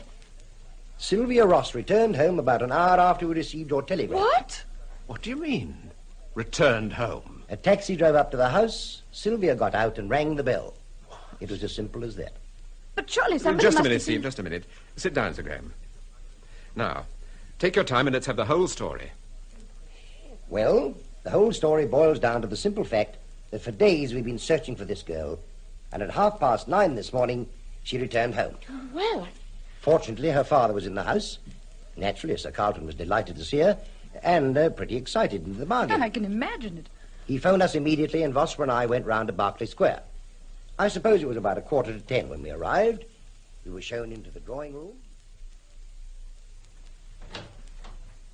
Sir Graham Forbes and Detective Inspector Webster, sir. Come in, Sir Graham. Good morning, Inspector. Good morning, sir. Thank you, Davis. Well, this is excellent news, isn't it? It certainly is, sir. Where is Miss Ross? She's in her room, but she knows you're here. She'll be down in a minute. Is she all right, sir? Yes, I think so. A little pale, perhaps, but that's to be expected. Yes, but what's the explanation? Where has she been during the past 10 days? I don't know. Hasn't she told you? Oh, yes, she's told me, but I'm afraid it's not a very convincing story. Well, where has she been, sir? Here is Sylvia. I think she'd better answer your questions, Inspector. Come in, my dear. This is Sir Graham Forbes and Detective Inspector Vosper. Good morning. Good morning. Morning. Oh, do sit down, gentlemen, please. Thank you very much. Sylvia, I think perhaps you would better sit over here, dear, facing the inspector. I'm all right where I am. There's no need to fuss, Daddy. All right. I understand I've caused you a certain amount of embarrassment during the past few days, Sir Graham. I'm sorry. It hasn't been a question of embarrassment, Miss Ross. There have been certain developments which seem to indicate that you were not entirely a free agent. What do you mean? From the moment you disappeared... I'm not disappeared, Sir Graham. I merely visited friends. All right. We'll come to that point later. Certain developments have taken place since you visited your friends. We're interested in those developments, and we need information about them. We believe that you can supply that information. Forgive me, but I really haven't the slightest idea what you're talking about. My father told me that you wanted to see me because you were under the illusion that I disappeared. Your father was under that illusion, Miss Ross. He got in touch with Scotland Yard. We didn't get in touch with your father. Yes, I'm afraid poor Daddy behaved rather stupidly. There was nothing stupid about your father's behavior. It's your behavior that seems to me to warrant investigation. My goodness, this is quite a third degree, isn't it? I never knew Scotland Yard went in for this sort of thing. Sir Graham's annoyed, my dear, and I must confess with justification. I'm sorry. Miss Ross, suppose you tell us exactly what happened that night. The night you went out with Brian Dexter. Very well. We were going to a concert at the festival hall, but we changed our mind and went to a dance hall in the Strand. Brian's car had broken down, so we went back by taxi. I got home at about 11:45. Just as I let myself in, the telephone was ringing. It was a girl called Doreen North. I hadn't seen Doreen for ages, although at one time we used to be very good friends. Go on. Well, she said she and her husband were throwing a party, and she asked me to join them. I decided to do so. Where was the party? At a flat in Chelsea. Go on. I left the house and went to the party. And then? Well, it didn't finish until 5:15, and Doreen suggested I stayed the night. When I woke up next morning, I felt ill. I think it must have been something I'd had to drink at the party. Doreen insisted that I stayed in bed. Naturally, I was worried about my father, but Gerald, that's Doreen's husband, said that he'd telephone Daddy and explain the whole situation. But as I told you, he didn't telephone Miss Sylvia. I never heard a word from him. That I simply can't understand. That only accounts for 24 hours, Miss Ross. What happened the rest of the time? Well, as I told you, I was ill. Very ill. Did you see a doctor? Yes. What was his name? I don't remember his name. He was Doreen's doctor. So your story, very briefly, is that you went to a party given by a Mr. and Mrs. North. Mr. and Mrs. North. You were taken ill and you stayed with them until you were better. Yes. And during the whole of that time, it never occurred to you to either telephone or write to your father. I've told you, Gerald did phone my father. He said he'd spoken to him, that my father told him he was going abroad for 2 or 3 weeks. But that's nonsense, my dear. It's absolute nonsense. Well, how was I to know? You do go abroad, Daddy, quite frequently. Miss Ross, these friends of yours, where do they live? I've told you, in Chelsea. The address? There's no point in giving you their address because they're... What is the address, Miss Ross?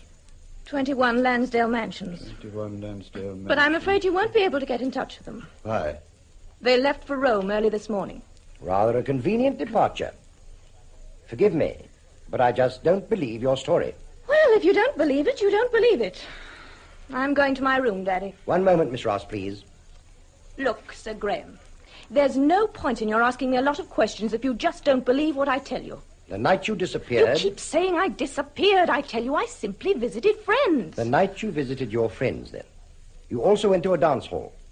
You sent a note to a man called Johnny Tico. What was in that note? A request for a particular dance number. Good heavens above, you're not going to make a mystery out of that, surely. Was that the first time you'd seen Johnny Tico? No, I'd seen him once or twice before. Where?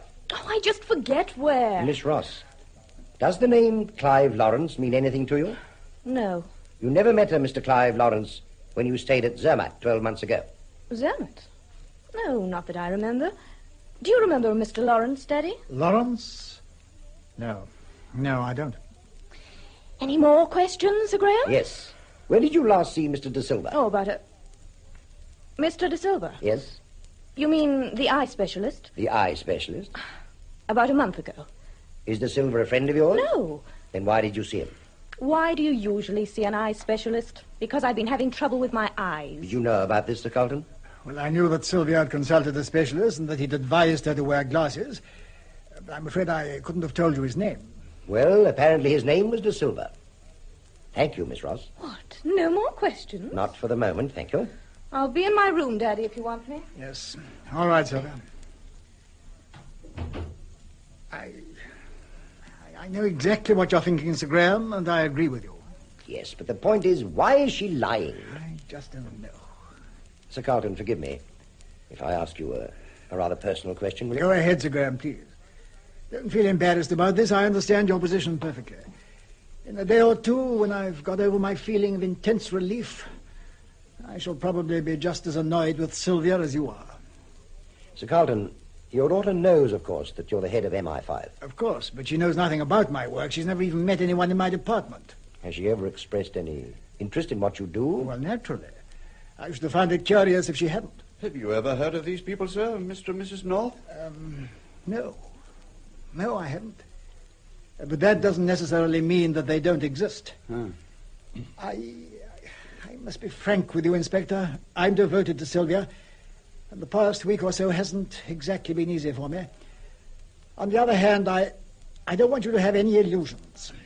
Sylvia and I have never been what you might call close to each other. In other words, she's not going to confide in you, sir. No, she's not going to confide in me, Inspector.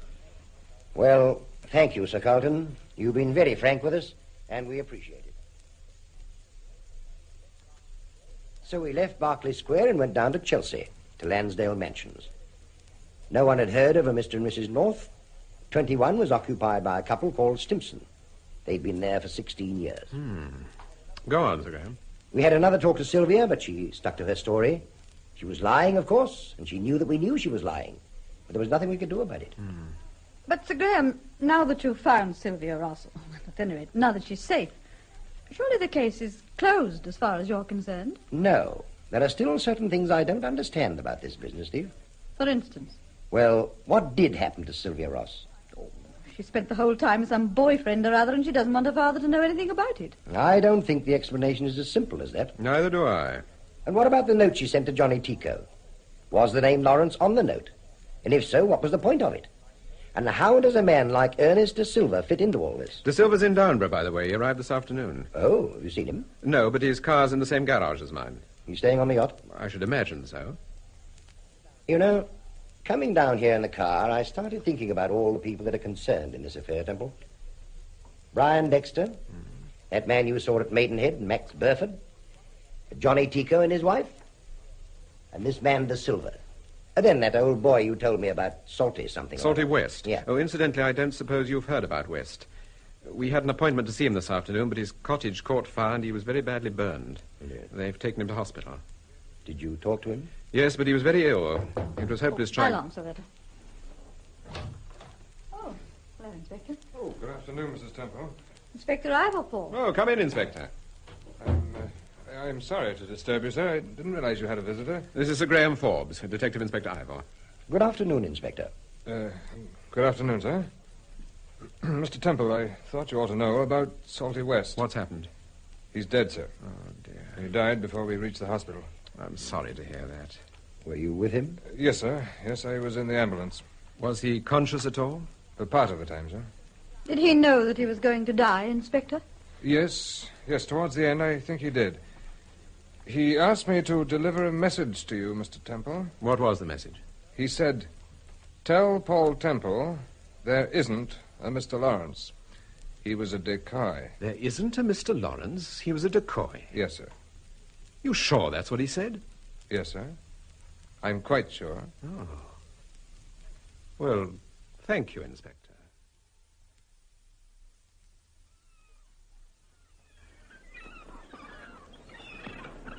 It's going to be foggy, do you think? Oh, I don't think so. It's just the sea mist.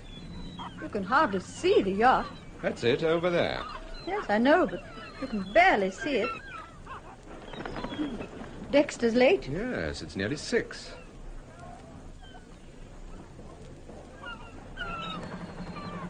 There's a boat coming now, Paul. I can hear it. Yes, there it is.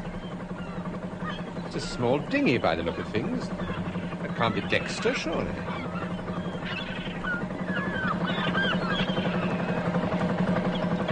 It is, Paul.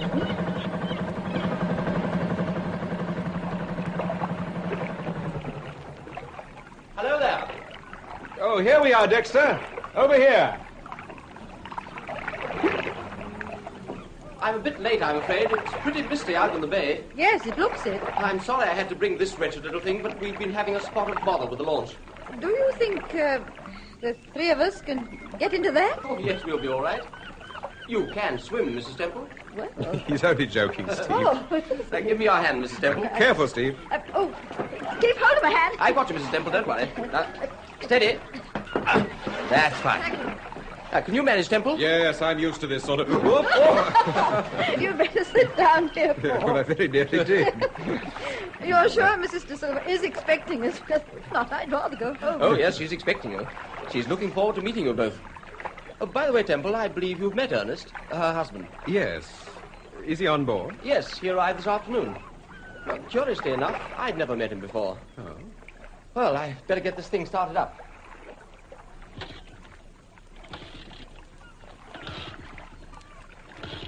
Now, what's the matter with the wretched thing?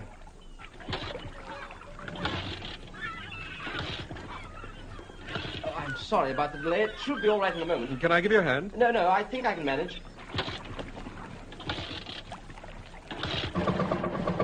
Ah, that's it. All set? Yes. Mrs. Temple? Yes. Hold tight. Here we go.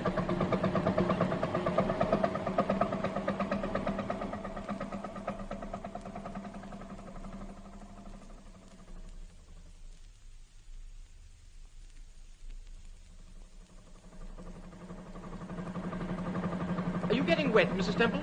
No, I'm all right, thanks. Oh, good. Because I'm afraid there's nothing I can do about it. How long are you staying down here, Dexter? Oh, probably 3 or 4 days. I don't see any sense in rushing back to town just to be buttonholed by Scotland Yard, and that's probably what would happen. No, I doubt whether Webster will bother you again. I wish I could think so. Still, I'm grateful to you for having had a word with you. Oh, I wasn't referring to that. You see, since we saw you last, there's been a new development. Really? Oh, what kind of development? Sylvia Ross has returned home. Sylvia? Temple, are you joking? No, I'm quite serious. But how do you know? Who told you this? Sir Graham Forbes. But this is wonderful news. Absolutely wonderful. Is she all right? I mean, she's not ill or anything? No, she's perfectly all right. But what on earth did she say? Where has she been? Well, apparently after you dropped her at the house, she received an invitation from some people called North. That speedboat will ram us if he's not careful.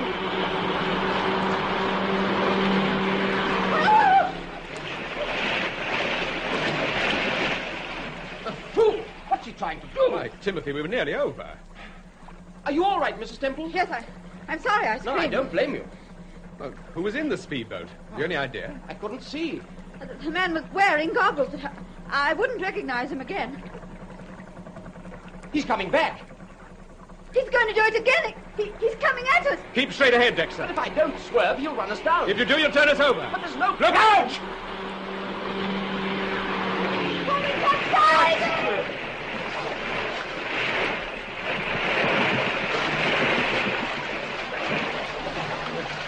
Steve!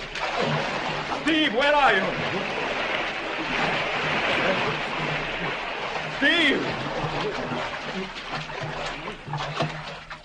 Steve!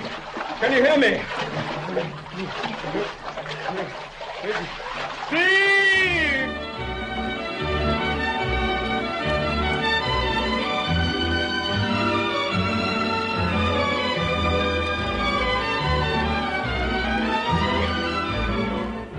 That was episode 6 of the Francis Durbridge serial, Paul Temple and the Lawrence Affair, with Peter Cook as Paul Temple and Marjorie Westbury as Steve.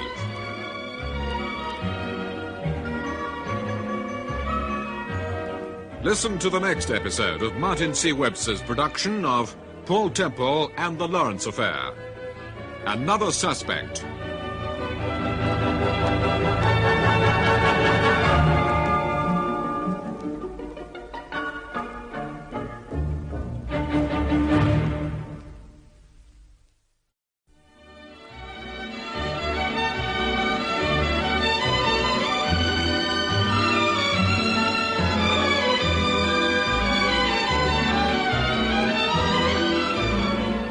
We present Peter Cook as Paul Temple and Marjorie Westbury as Steve in Paul Temple and the Lawrence Affair, a serial by Francis Durbridge.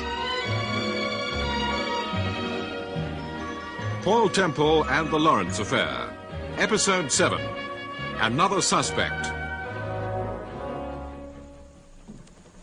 Paul, he's going to do it again. He's coming at us. Keep straight ahead, Dexter. But if I don't swerve, he'll run us down. If you do, you'll turn us over. But there's no... Look out! Hurry, capsize!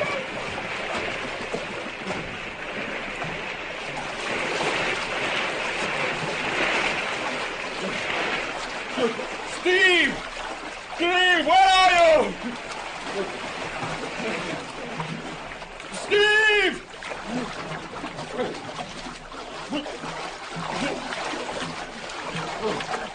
Steve! Can you hear me?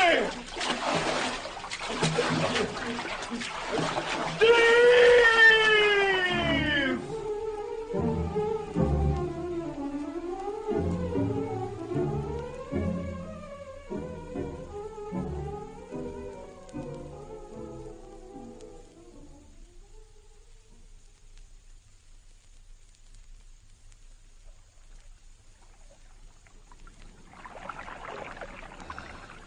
You'll have to work harder in this job, Arthur. We'll never get the nets in. You're not in London now, you know.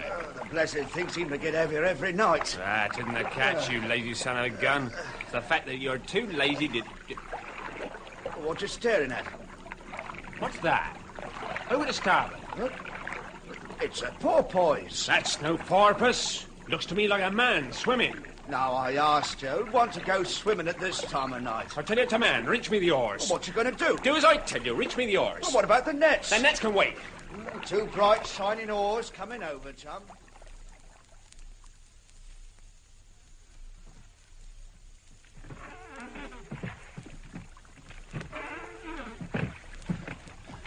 Slow down, Stan.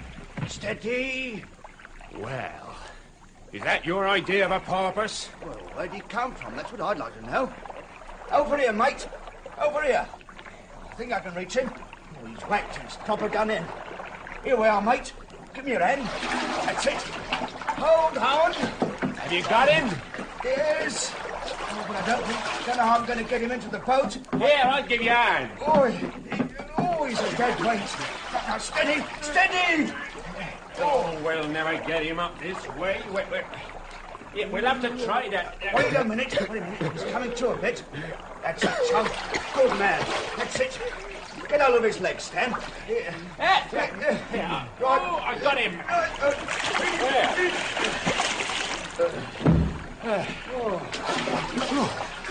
There. I know this chap, Arthur. His name's Temple. Well, he picked a fine time to go for a swim. Oh, he didn't go for a swim, man. Use your head. Look at him. He's funny dressed. Yeah, we'd better get to work on him. He's not too good. Right, you know the drill. Yes, right. Now, turn his head, Stan. Right, that's it. Now then. 1, 2, 3. 1, 2, 3. 1.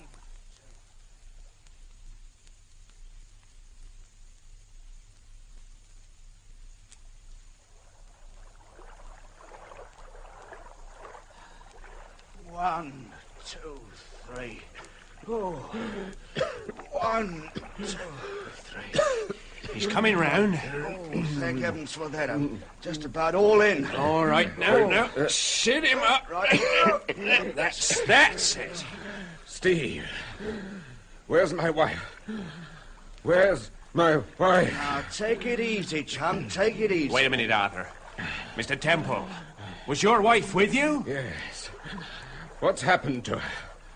Well, what happened to you? There were 3 of us.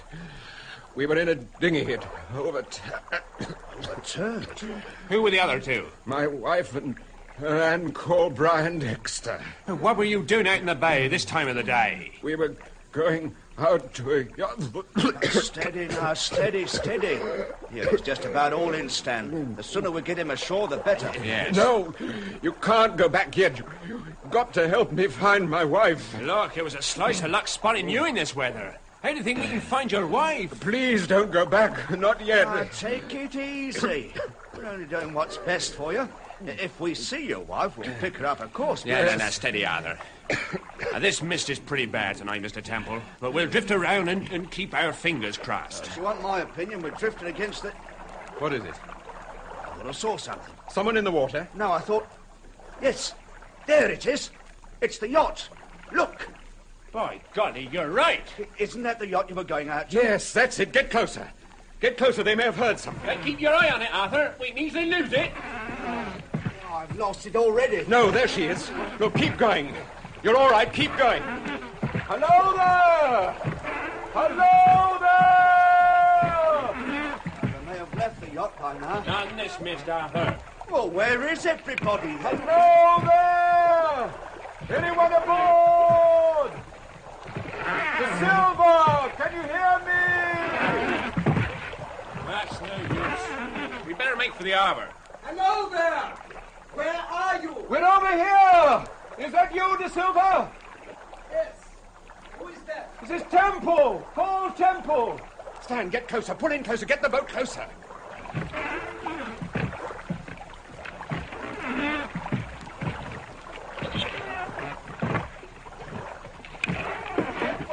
Are you all right? Yes, we had an accident. The dinghy overturned. I know. We picked up your wife about an hour ago. You picked her up? Yes.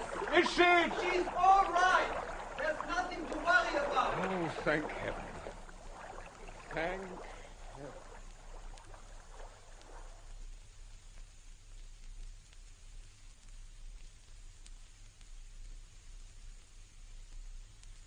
Everything seemed to go dark, and I couldn't see anything. I heard you shouting, and I tried to shout back, but I kept swallowing water. Go on, Steve. I caught a glimpse of Dexter. He seemed to be holding on to something. I tried to get across to him. Suddenly, while I was swimming towards him, he disappeared. What do you mean, Steve, he disappeared? Did he go under?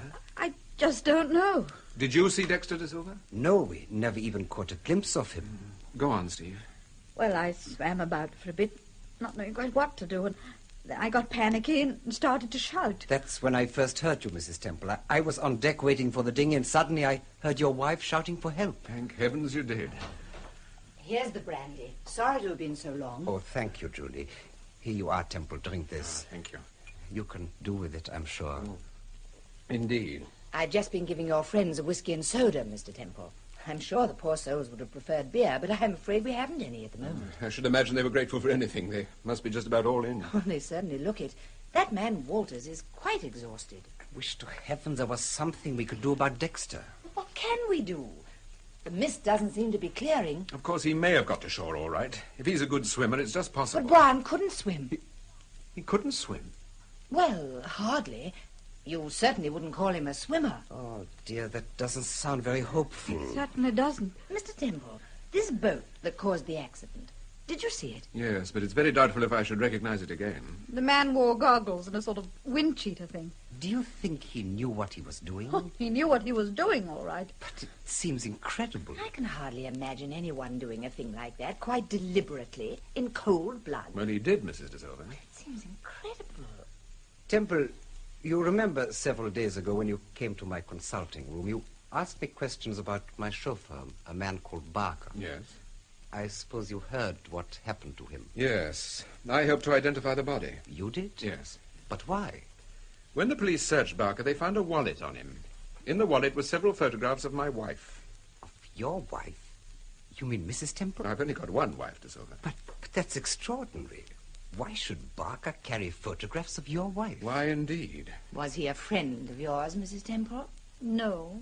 Then why were you curious about Barker in the first place, Temple? I told you why. My wife was under the impression that she'd seen a friend of ours, well, an acquaintance, actually, sitting in your car at Maidenhead. I didn't think it was our friend. We had a little argument about it, and I decided to find out whether she was right or wrong. And was she right? Yes, she was right, Mrs. de Silva. Who was this friend of yours? A man called West, Salty West. Salty West? Yes. Do you know this man, Julie? Oh, I don't know him, but I've heard of him. He's a native of these parts, quite a character, I believe. Was he a friend of Barker's? Well, I wouldn't know, Ernest. I didn't make a habit of mixing with Barker's friends. You know perfectly well what I mean, Julie. Did you ever see them together? No. Did Barker ever come to Downburgh? Occasionally. He sometimes drove my wife down here. I take it you're rather fond of Downburgh, Mrs. de Silva. I'm fond of yachting, Mr. Temple. I find this a convenient centre. I should have thought cows would have been more convenient. I don't happen to like cows. Neither does Brian. Was Dexter an experienced yachtsman? Oh, very. That is why my wife and he were such good friends. Apart from the fact that I can't afford this sort of thing, I must confess I'm not really very keen on it. You loathe it, dear. You're the world's worst sailor. Mrs. de Silva, will you forgive me if I ask you one or two rather personal questions? Well, it depends on how personal. Is Sylvia Ross a friend of yours? Sylvia Ross? Yes, she's the daughter of Sir Carlton Ross. I've never heard of her. She's a friend of Mr. Dexter's. That may well be. I still haven't heard of her. Have you heard of a man called Tico, Johnny Tico? Why, yes. Isn't he something to do with the dance band? Yes, he ran the dance band. Is he a friend of yours? Of course he isn't. You've never met him? No. Both Tico and his wife were in Downburgh this morning. They had lunch at the hotel. Well? Did they come out to the yacht? Well, of course they didn't. I've told you I've never even met them. I know Mr. and Mrs. Tico. Really? They're patients of mine. Did you know they were in Downburgh? No, I didn't. There's no reason why I should. Do you know many of the local people, Mrs. de Silva? Not a great many. The shopkeepers, of course. Did you ever meet Bob Gardner? Yes. When was that?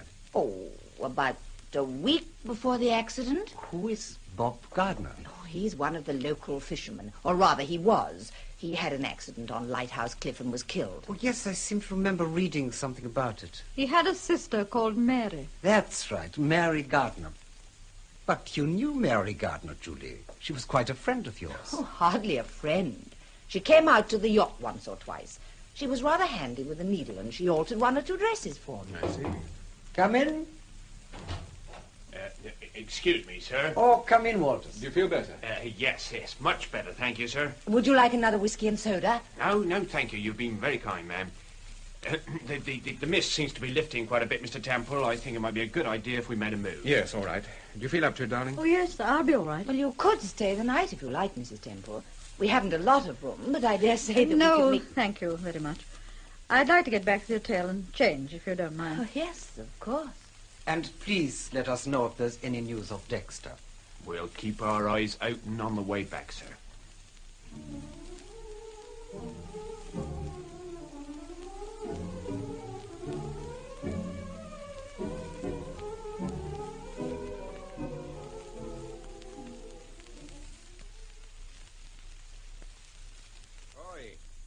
Oi, wake up. Oh, hello. Good morning. I brought you some breakfast. Smells delicious. Lovely toast. I didn't know whether to bring you breakfast or lunch. Why? What time is it?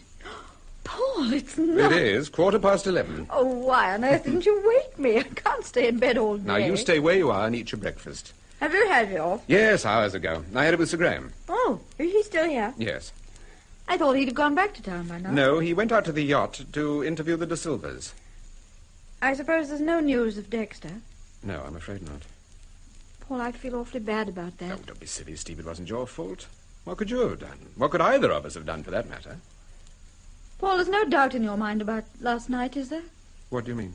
I mean, it was done deliberately. It wasn't just my imagination. No, it wasn't your imagination, Steve. Now, come along, eat up your breakfast. Yes. What are you going to do this morning? I'm going to get the car, and then I'm going down into the village. I want to see if I can find a girl called Mary Chepstow. Mary Chepstow? Yes. Remember I mentioned her to you last night? Oh, yes. She was engaged to Andy Cross, the boy who committed suicide. That's right. Why do you want to see her? I really don't know why. Oh, darling. Well, I have a funny sort of feeling about Mary Chepstow. Call it a hunch, if you like. Now, you leave the hunches to me. They're my speciality. Yes, but you haven't had one for ages. As a matter of fact, I had a kind of one last night. Last night? Yes. But I suppose it wasn't exactly a hunch. Well? I overheard Mrs. De Silva say something. She was talking to her husband. It was just after they'd picked me out of the water. Go on, darling. I was lying down in the cabin. De Silva was getting me a hot drink, and Mrs. De Silva was rushing around for blankets and hot water bottles. And when they came back into the cabin, I had my eyes closed. It must have looked as if I'd fallen asleep. And suddenly I heard Mrs. De Silva say, "Brownlee isn't going to like this, Ernest."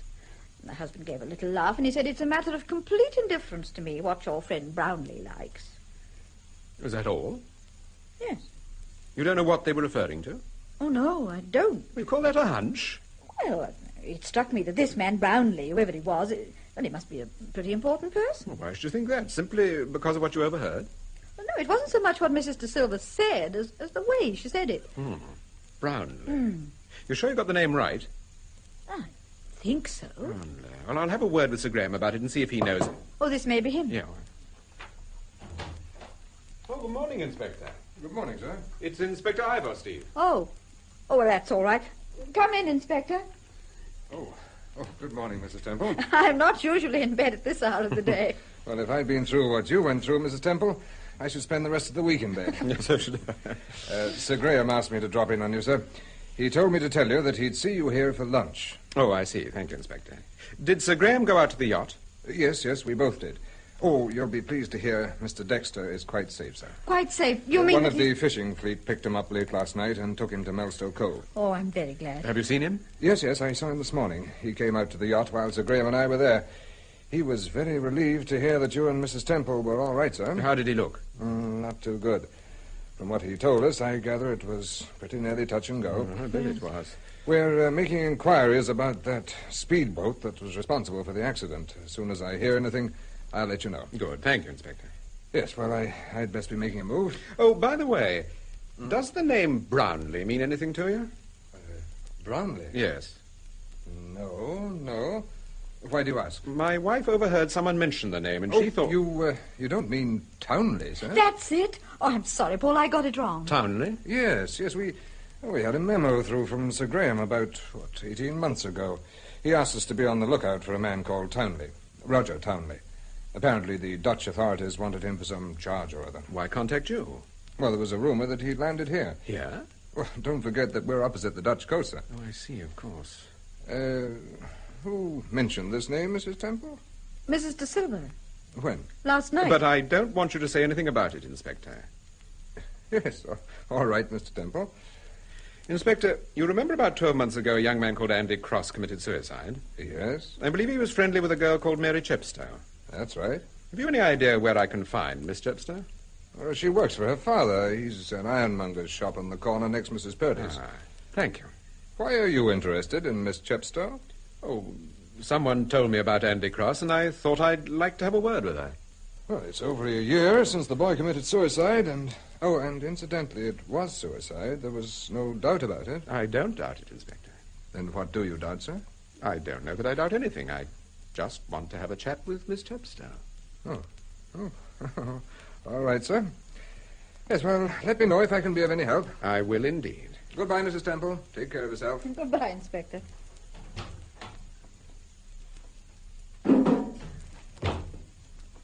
Paul, why do you really want to see this girl? I told you, Steve. It's just a hunch.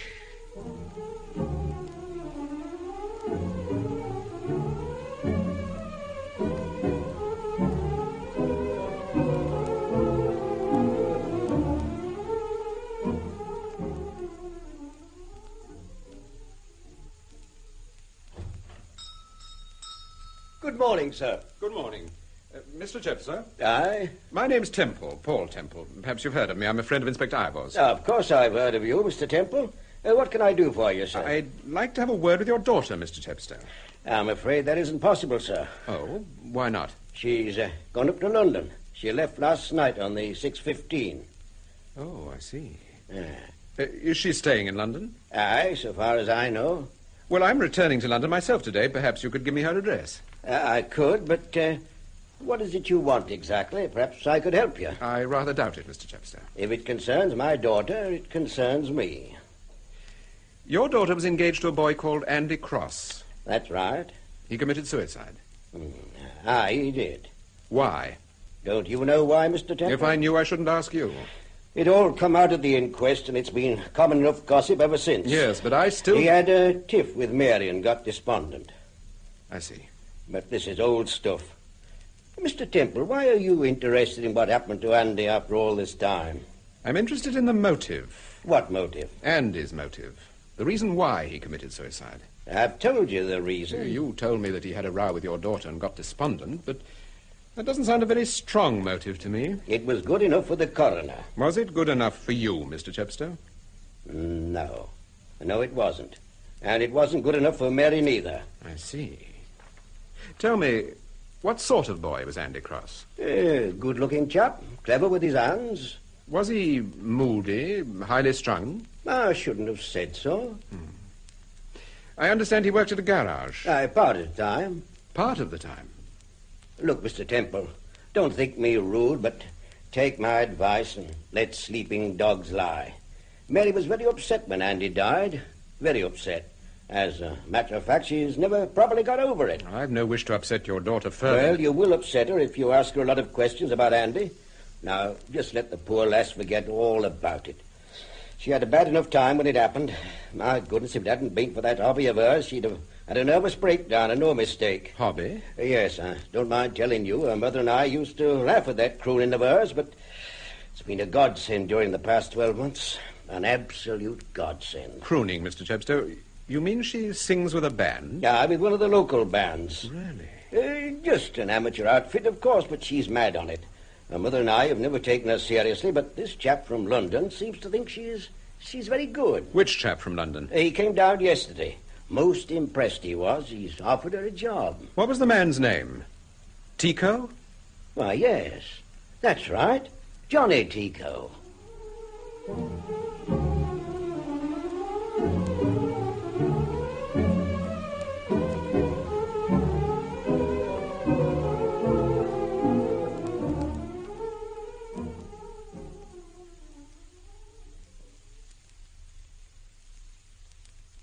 Like a cigarette, Sir Graham? No, thank you, Steve.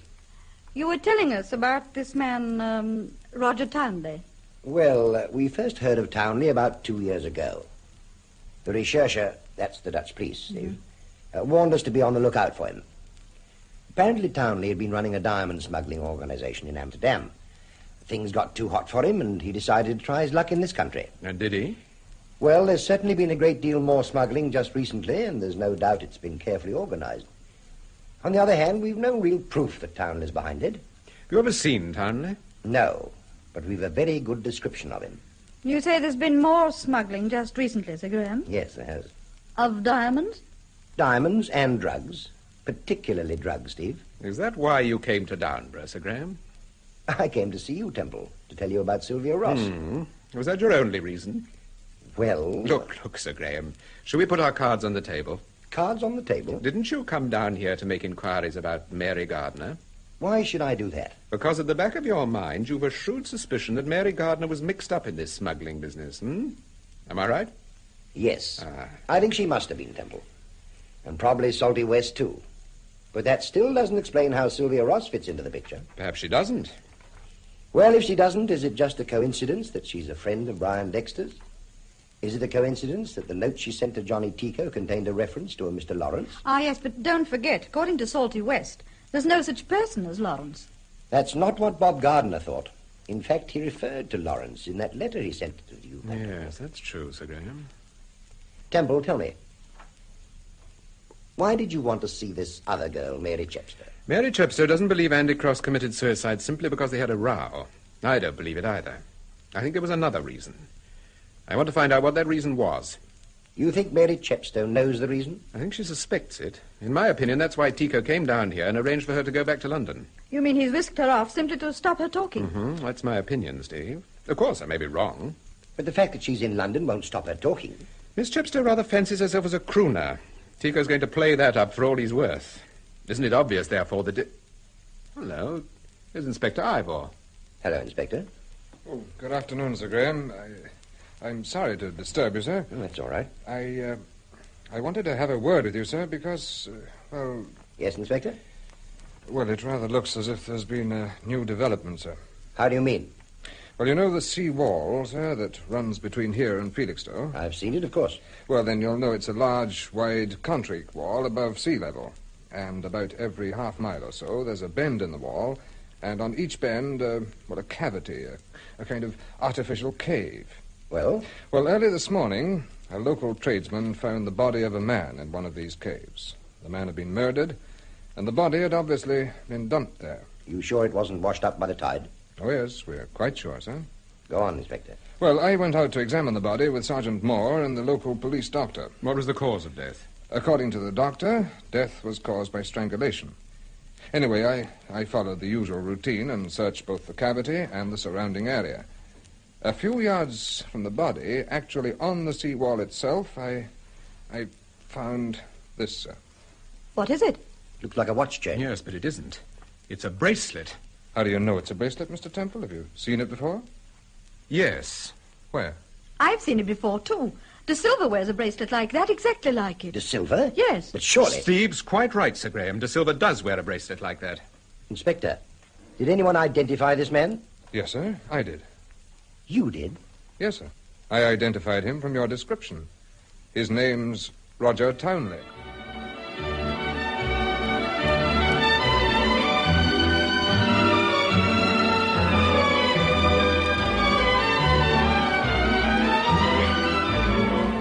That was the 7th episode of the Francis Durbridge serial, Paul Temple and the Lawrence Affair, with Peter Cook as Paul Temple and Marjorie Westbury as Steve.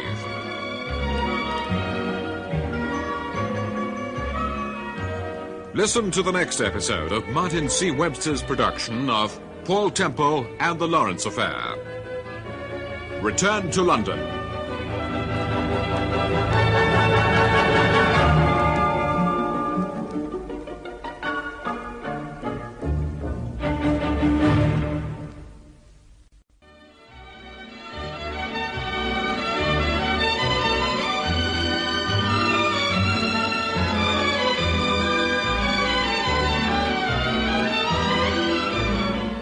We present Peter Cook as Paul Temple and Marjorie Westbury as Steve in Paul Temple and the Lawrence Affair, a serial by Francis Durbridge.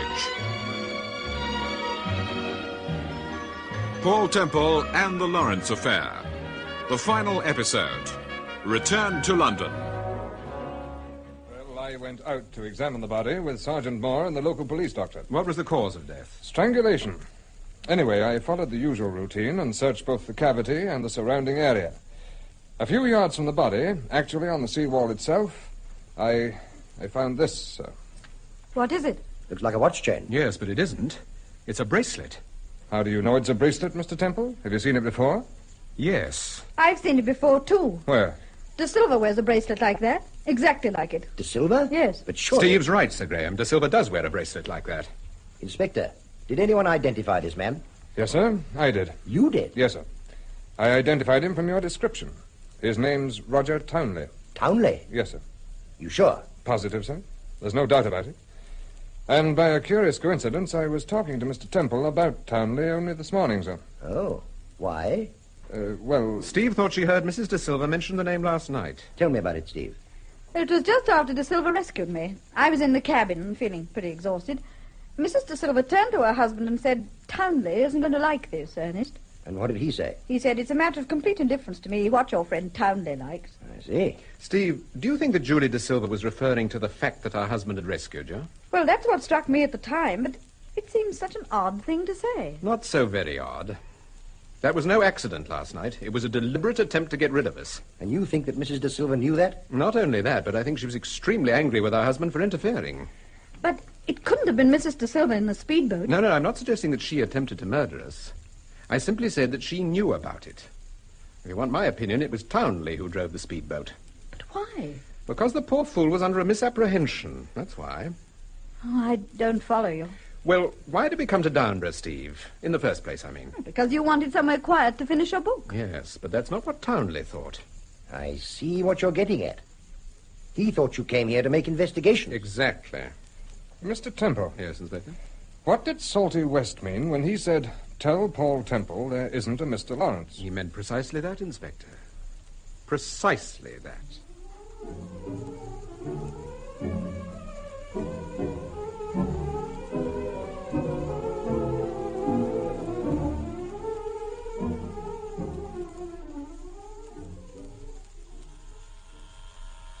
Oh, come along, Charlie, come along. Be patient, darling. I am, but you always take such a time to answer the bell. Oh, we're in no desperate hurry. I am. It's 7:30.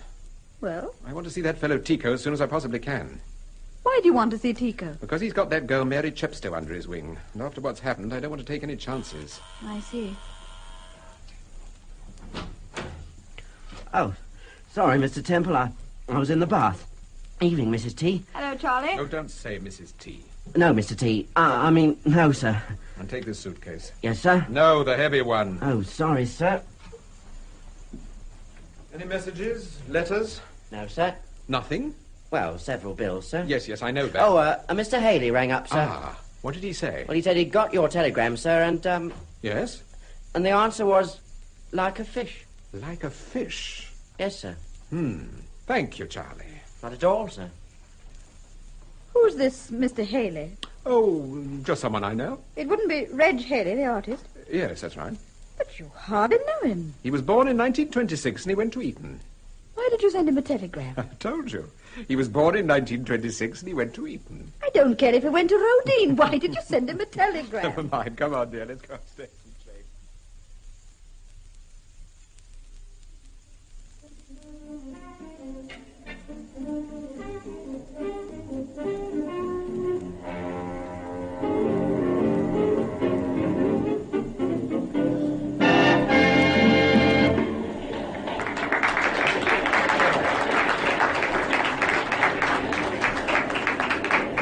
Thank you, ladies and gentlemen. Thank you, thank you, thank you.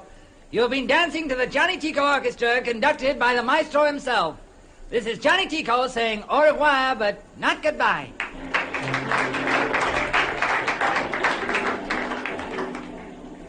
I'm going to have a word with the maestro himself, darling. Stay here. Don't be long. Don't worry. I can say what I want to say in 2 minutes.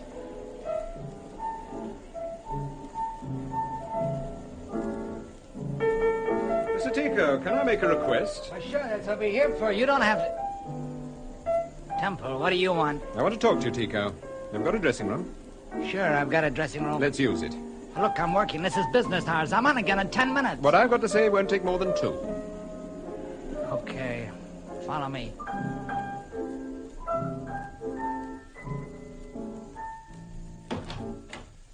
Here we are. In here. Thank you.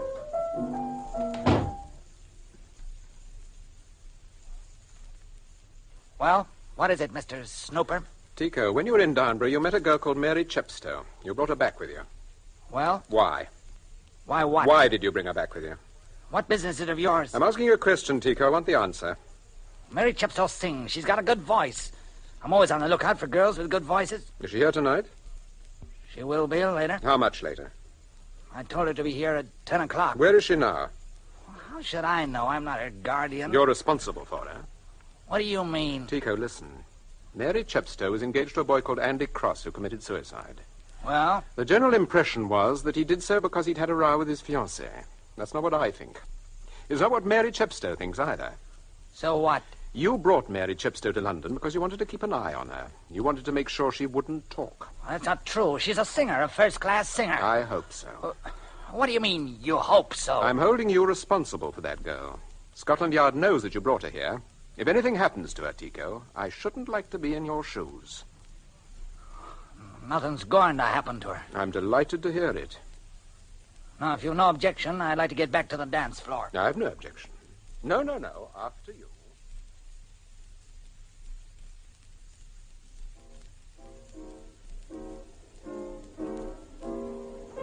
Did you see Tico? Yes, I've seen him. Get your coat, Steve. We're leaving. But what about Mary Chepstow? I don't think we need worry about Mary Chepstow. She'll be all right. Get your coat, Steve. I've got it on. Oh, sorry. You look very thoughtful. What are you dreaming about? I was just thinking it's about time we gave another cocktail party.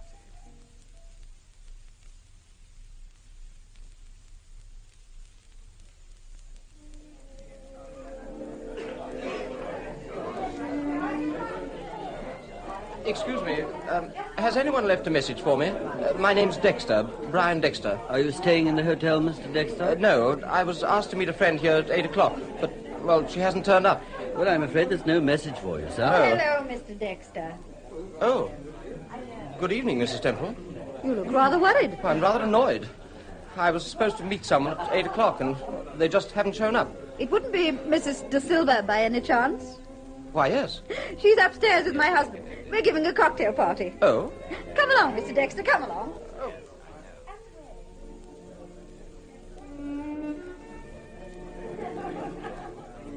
Good evening. Oh, good evening, sir. My name is Burford, and Mr. Paul Temple asked me to call. Oh, why, certainly, Mr. Burford. Mr. Temple is expecting you, sir.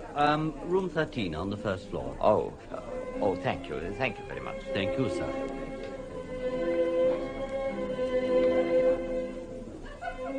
Good evening, sir. Can I help you? Yes, I understand Mr. Temple is giving a cocktail party. That's right, sir. Room 13. Is Mr. Temple expecting you? Yes. May I have your name, sir? De Silva. Yes, of course, Mr. De Silva. Will you take the lift, sir? Room 13 on the first floor. Thank you. Room 13.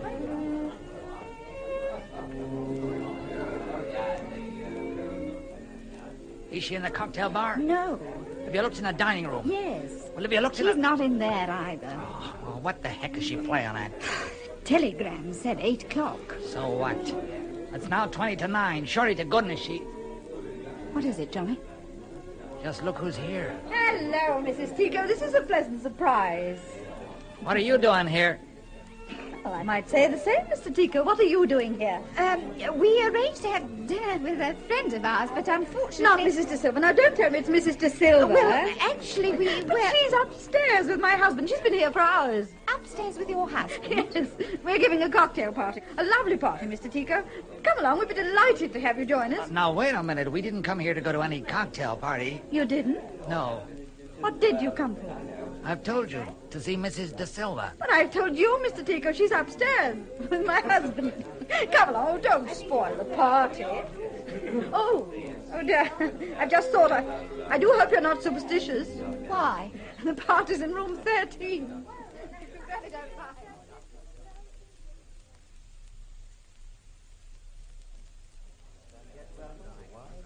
So here you are, Steve. I wonder where you got to. Paul, just look who I found downstairs. Why, Mr. and Mrs. Tico, come in. Look, Temple, your wife's persuaded us to come up here again. Julie, why didn't you wait for us in the lounge? What are you talking about? Who is this? This is Johnny Tico, Mrs. De Silva, the Johnny Tico, in person. Yes, but I never But let me met- introduce you to everyone else, Tico. First of all, Mr. Brian Dexter. How do you do? Mr. Max Burford. How do you do? Mr. De Silva. Oh, but of course you know Mr. De Silva. Oh, and Detective Inspector Ivor. Good evening. Look, Temple, I don't know... Now, what can I offer you? Sherry, dry martini, gin and tonic? Mrs. Tico? I think I'd like Now, wait a minute. What is all this? What's it all about? It's a little cocktail party. Now, don't give me that. Oh, sorry. Perhaps you prefer a gin and French. Look, I'm leaving. I'm getting out of here. No one's making a monkey out of me. No one's trying to make a monkey out of you, Tico. We to improve on nature. Don't get fresh with me, lady, because... Because what, Tico? You came here tonight because you had a telegram from Mrs. De Silva asking you to meet her here. What? But I didn't send I him sent that telegram. You did? Yes. Why? Because I wanted you to come here, Tico. That's why. I also had a telegram, ostensibly from Mrs. De Silva. Did you send that one too, Temple? I did. Why? For the same reason that I sent one to Tico. But wouldn't it have been simpler just to have invited me here? You might not have come. Look, Temple, it's quite obvious you've got us all here for a particular purpose. Don't you think it might be a good idea if you told us what that purpose was? I agree, Burford. If you have anything to say, Temple, please say it. Very well. I'll come to the point. The point is this. Someone in this room murdered Mary Gardner. Someone in this room was responsible for the death of Salty West. And someone in this room attempted to murder my wife. Well, don't look at me, for Pete's sake. Why should I look at you, Tico? If you think I had anything to do with it... Johnny, shut up. Now, listen to me, Linda. If you think I'm going to be pushed around by... Mr. Tico, if you've even a modicum of common sense, which I'm beginning to doubt, you'll take your wife's advice and remain silent. Now, Temple, at the risk of repeating myself, if you have anything to say, please say Well, it. don't you think he's said enough? He's already accused one of us of being a murderer. I agree, Mrs. De Silva. Yes, but which one? That's the point. Which one? Yes, Temple. Which one? Before I answer that question, Dexter, I'd like you to listen to Inspector Ivor. Go ahead, Inspector. Well, about 18 months ago, a man called Roger Townley formed a diamond smuggling ring which had its headquarters in Downburgh. Downburgh? Scotland Yard suspected the existence of the ring, but were under the impression that it operated from London. Then one day, by pure coincidence, Mr. Temple decided to go to Downburgh. I was writing a novel and I wanted to be quiet. I knew nothing about the Townley ring, but Townley became suspicious. He thought that the novel was simply an excuse for making an investigation. I can assure you this wasn't the case. If I'd been left alone, or rather, if my wife had been left alone, I shouldn't have become involved in this affair. Now, Townley had certain of the local people working for him. Local people? Who are you referring to? Mary Gardner, her brother Bob, Salty West. However, let me continue. When I left Downburgh, Townley consulted his right-hand man, who for the moment we'll call X. He told Townley that he would take care of the Temple problem. Indeed, he guaranteed that I would very quickly lose interest in the ring. Go on, Inspector. Well, in short, he presented Mr. Temple and Scotland Yard with a much more intriguing problem. The disappearance of Sylvia Ross. Exactly, the disappearance of Sylvia Ross. Now, Miss Ross was infatuated by X, and she agreed to do what he wanted. So, she disappeared for a time. Sir Graham consulted me.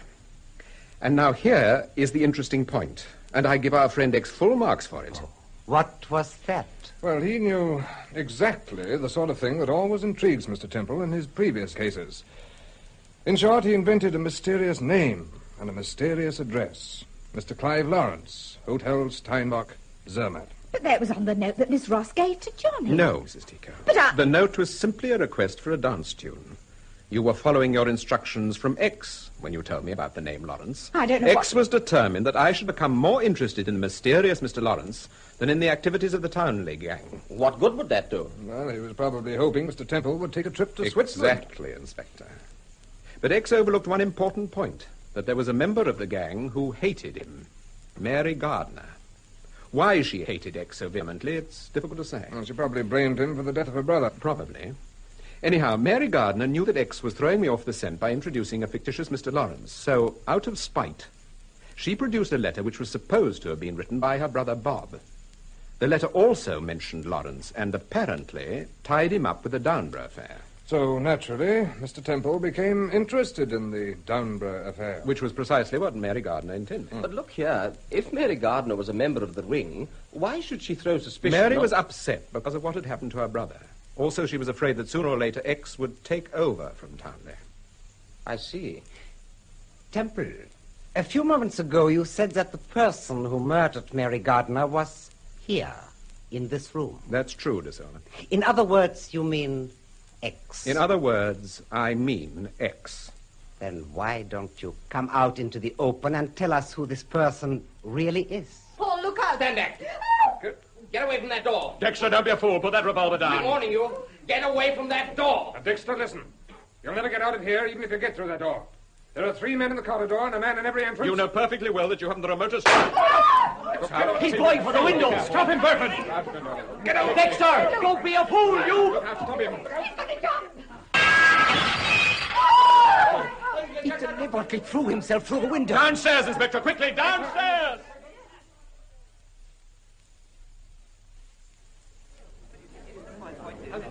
Suddenly the whole window fell on top of him. He might have been killed. I couldn't believe my eyes. He came straight through the window. Covered in blood, and he rushed across the road. I don't know what happened. I saw the glass and then the man running across the road. Did you see him, Vosper? Yes, I was on the side entrance. I heard the crash and rushed outside. Well, where is he? He dashed across the road towards the car park. Well, why in heaven's name didn't you stop him? Because I didn't realize who he was. I never imagined you'd let him jump through the window. There he is. Where? In that car. Come on. Careful, Temple. Just look at his arm. You'll never drive like that. Look out. He's driving the car over here. My car's on the corner, Vosper. Come on. Wait a minute. There's another car coming. It's a police car. It's Sergeant Drake. Good man, Drake. Good man. Come on, let's get my car. Right.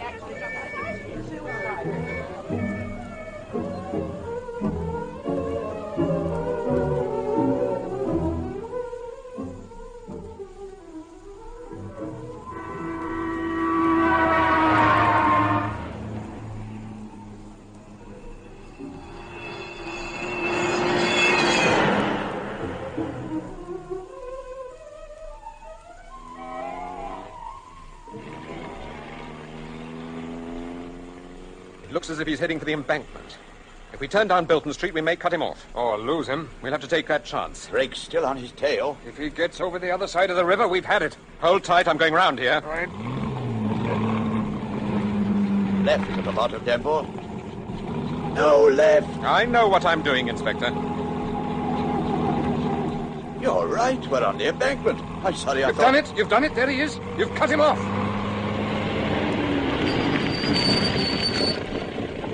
He hasn't seen us yet. Get out, Vosper, quick. He spotted us. What's he going to do? By Timothy, he's trying to turn round. He's lost control. He's going for the parapet.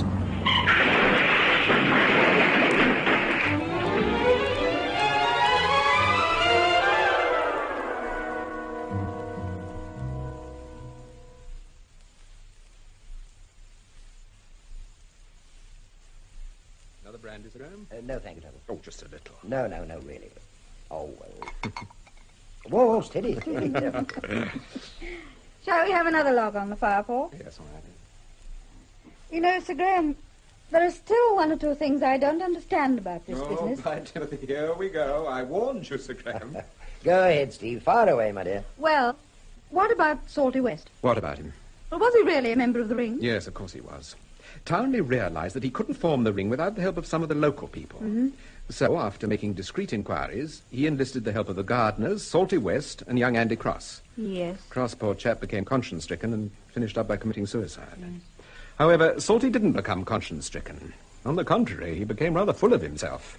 He refused to take orders, refused to do any work, and simply pursued a gentle form of blackmail. Wicked old man. Townley couldn't do anything with him, so he dressed him up and sent him to Maidenhead to see Dexter.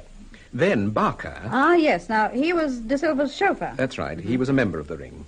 He took Salty to meet Dexter. If we'd turned up 10 minutes earlier, we should probably have seen the 3 of them together. And you say Barker was a member of the Ring? Yes. Did De Silva know that? He suspected it. But it was really Mrs. De Silva who was in league with Townley. De Silva was completely under her thumb. Were she and Dexter... Yes, I'm afraid so. Although he was also carrying on with Sylvia Ross. Oh, dear. It was Dexter, of course, who hid Sylvia. But who minded Barker? Dexter did. But why? He thought that by doing that immediately after my visit to Harley Street, it would throw suspicion on De Silva. He continued to throw suspicion on De Silva when he had disposed of Townley. Ah, yes, you mean by planting De Silva's bracelet? Mm-hmm. Exactly. Sir Graham, was it Dexter who tried to kill me? Strictly speaking, yes. But it was Barker who was responsible for the duplicate handbag. Oh. That's why he had the photographs. They were purely a means of identification. But why should they want to kill me? I mean, I can understand them trying to get rid of Paul. Yes, but they knew perfectly well if they tried to get rid of Temple and failed, it would only make him more determined than ever. They worked on the principle of trying to scare Temple into dropping the case. And they very nearly succeeded, Sir Graham. I was pretty worried, especially after the Bob Gardner accident. I began to wonder whether something like that was going to happen to Steve. But was it an accident? No, Steve. Townley murdered Gardner, although Salty was there when it happened. I think Townley was under the impression that Gardner had been passing information on to your husband. Why? Don't forget he saw the three of you together that afternoon out in the bay. It was Townley, in fact, who fired the shots. And what about Freeman, Paul, Burford's cousin? The man who kept staring at me. How does he fit into all this? Freeman was the fence, the go-between. But oddly enough, it was Freeman who first spotted you at Downburgh and drew Townley's attention to the fact that you were both staying there. Have you got Freeman? Oh, yes. Webster picked him up this morning at Dover. You seem to have quite a bag, Sir Graham. Quite a bag. But, Paul, Burford told us that when you went to see Freeman... Freeman already knew that I'd talked to Burford. Dexter told him to put on a little show purely for my benefit. You mean all that business about Lawrence and the Isle of Skye? Exactly. Freeman knew that Burford would report straight back to me. Don't you see? Dexter was still trying to make us concentrate on the mysterious Mr. Lawrence and the disappearance of Sylvia Ross. Well, then the telegram we found was carefully planted. Yes, but fortunately we went to Downburgh, not to the Isle of Skye. Yes, well, I think Dexter must have been one of the most callous individuals I've ever met. Yes, Dexter was quite a boy. And incidentally, quite a swimmer. I checked on that, Steve. Hmm? Reg Haley, who was at Eton with him, said he swam like a fish. Like a fish. Oh, that's what that telegram was about. Well, there you are, Steve. That's the end of the Lawrence affair. Yes. But if you ask me, it should have been called the Downburgh case. I'm inclined to agree, Steve. Well, what are you going to do now, Temple? Write another novel? Oh, no. We're going away for a few weeks, Sir Graham. Oh, really? This is news to me. Well, you need a holiday, Paul, after all this. We both do. Where are you going? Downburgh? Not Pygmalion like this. Well, where are we going? Somewhere in the country, miles away from anywhere. And we're not going to tell anyone where we're going. And we're not going to leave a forwarding address. And we're going to call ourselves Mr. and Mrs. Smith. You wouldn't like me to wear a large black moustache? That's quite an idea. You'd better let me have your address, Steve, just in case I want to get in touch with you. You're the last person... Steve. For one moment, I thought you meant it. Well, I must be off. I've got a busy time ahead of me. Good night, Steve, my dear. Take care of yourself. Good night, Sir Graham. Good night.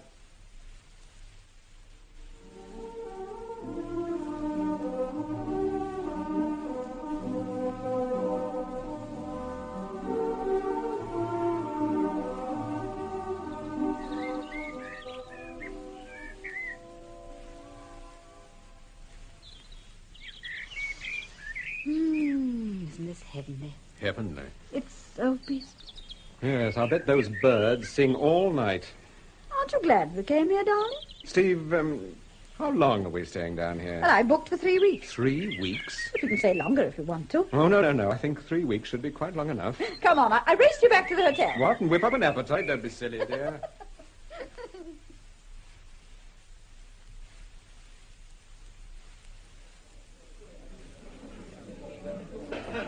What's happened? Where have all these men come from? Timothy, what's hit the place?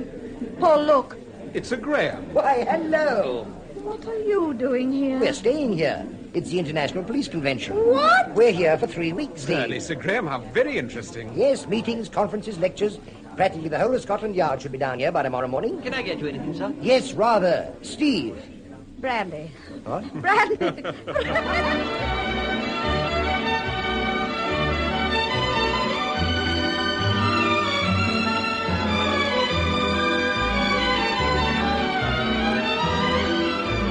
That was the final episode of Paul Temple and the Lawrence Affair by Francis Durbridge. The part of Paul Temple... Someone in this room murdered Mary Gardner. Someone in this room attempted to murder my wife. ...was played by Peter Cook. Steve, his wife... She's wearing my coat, Paul. They thought it was me. ...was played by Marjorie Westbury. Sir Graham Forbes... During that time, it never occurred to you either to telephone or to write to your father? ...by Lester Mudditt. Charlie... Yes, sir. Mr. and Mrs. Temple are staying at some place in the country. ...by James Beattie. Detective Inspector Vosper... That only accounts for 24 hours, Miss Ross. What happened the rest of the time? ...was played by Arthur Ridley. Detective Inspector Ivor... Salty's lived all his life in Downburgh. I don't ever remember him leaving the place before. ...by Manning Wilson. Johnny Tico... I'm an entertainer, a public figure. If a girl wants to send me a note, there's nothing I can do about it. ...by Brian Haynes. Linda Tico... I was just telling Mrs. Temple about your mother being ill, Johnny. ...was played by Belle Crystal. Max Burford. Freeman's up to something, and whatever it is, I don't want you to think that I mixed up in it. By Alan McClelland. Ernest de Silva. Obviously, you don't want to consult me professionally, Mr. Temple. By John Gabriel. Julie de Silva. But Brian couldn't swim. Well, you certainly wouldn't call him a swimmer. By Marjorie Mars. Mary Gardner. Watch your handbag, Mrs. Temple. Watch your handbag. Was played by Dorothy Holmes Gore. Salty West. Oh, you look surprised when you saw me in that big car. Didn't think Salty West could look so smart. By Brewster Mason.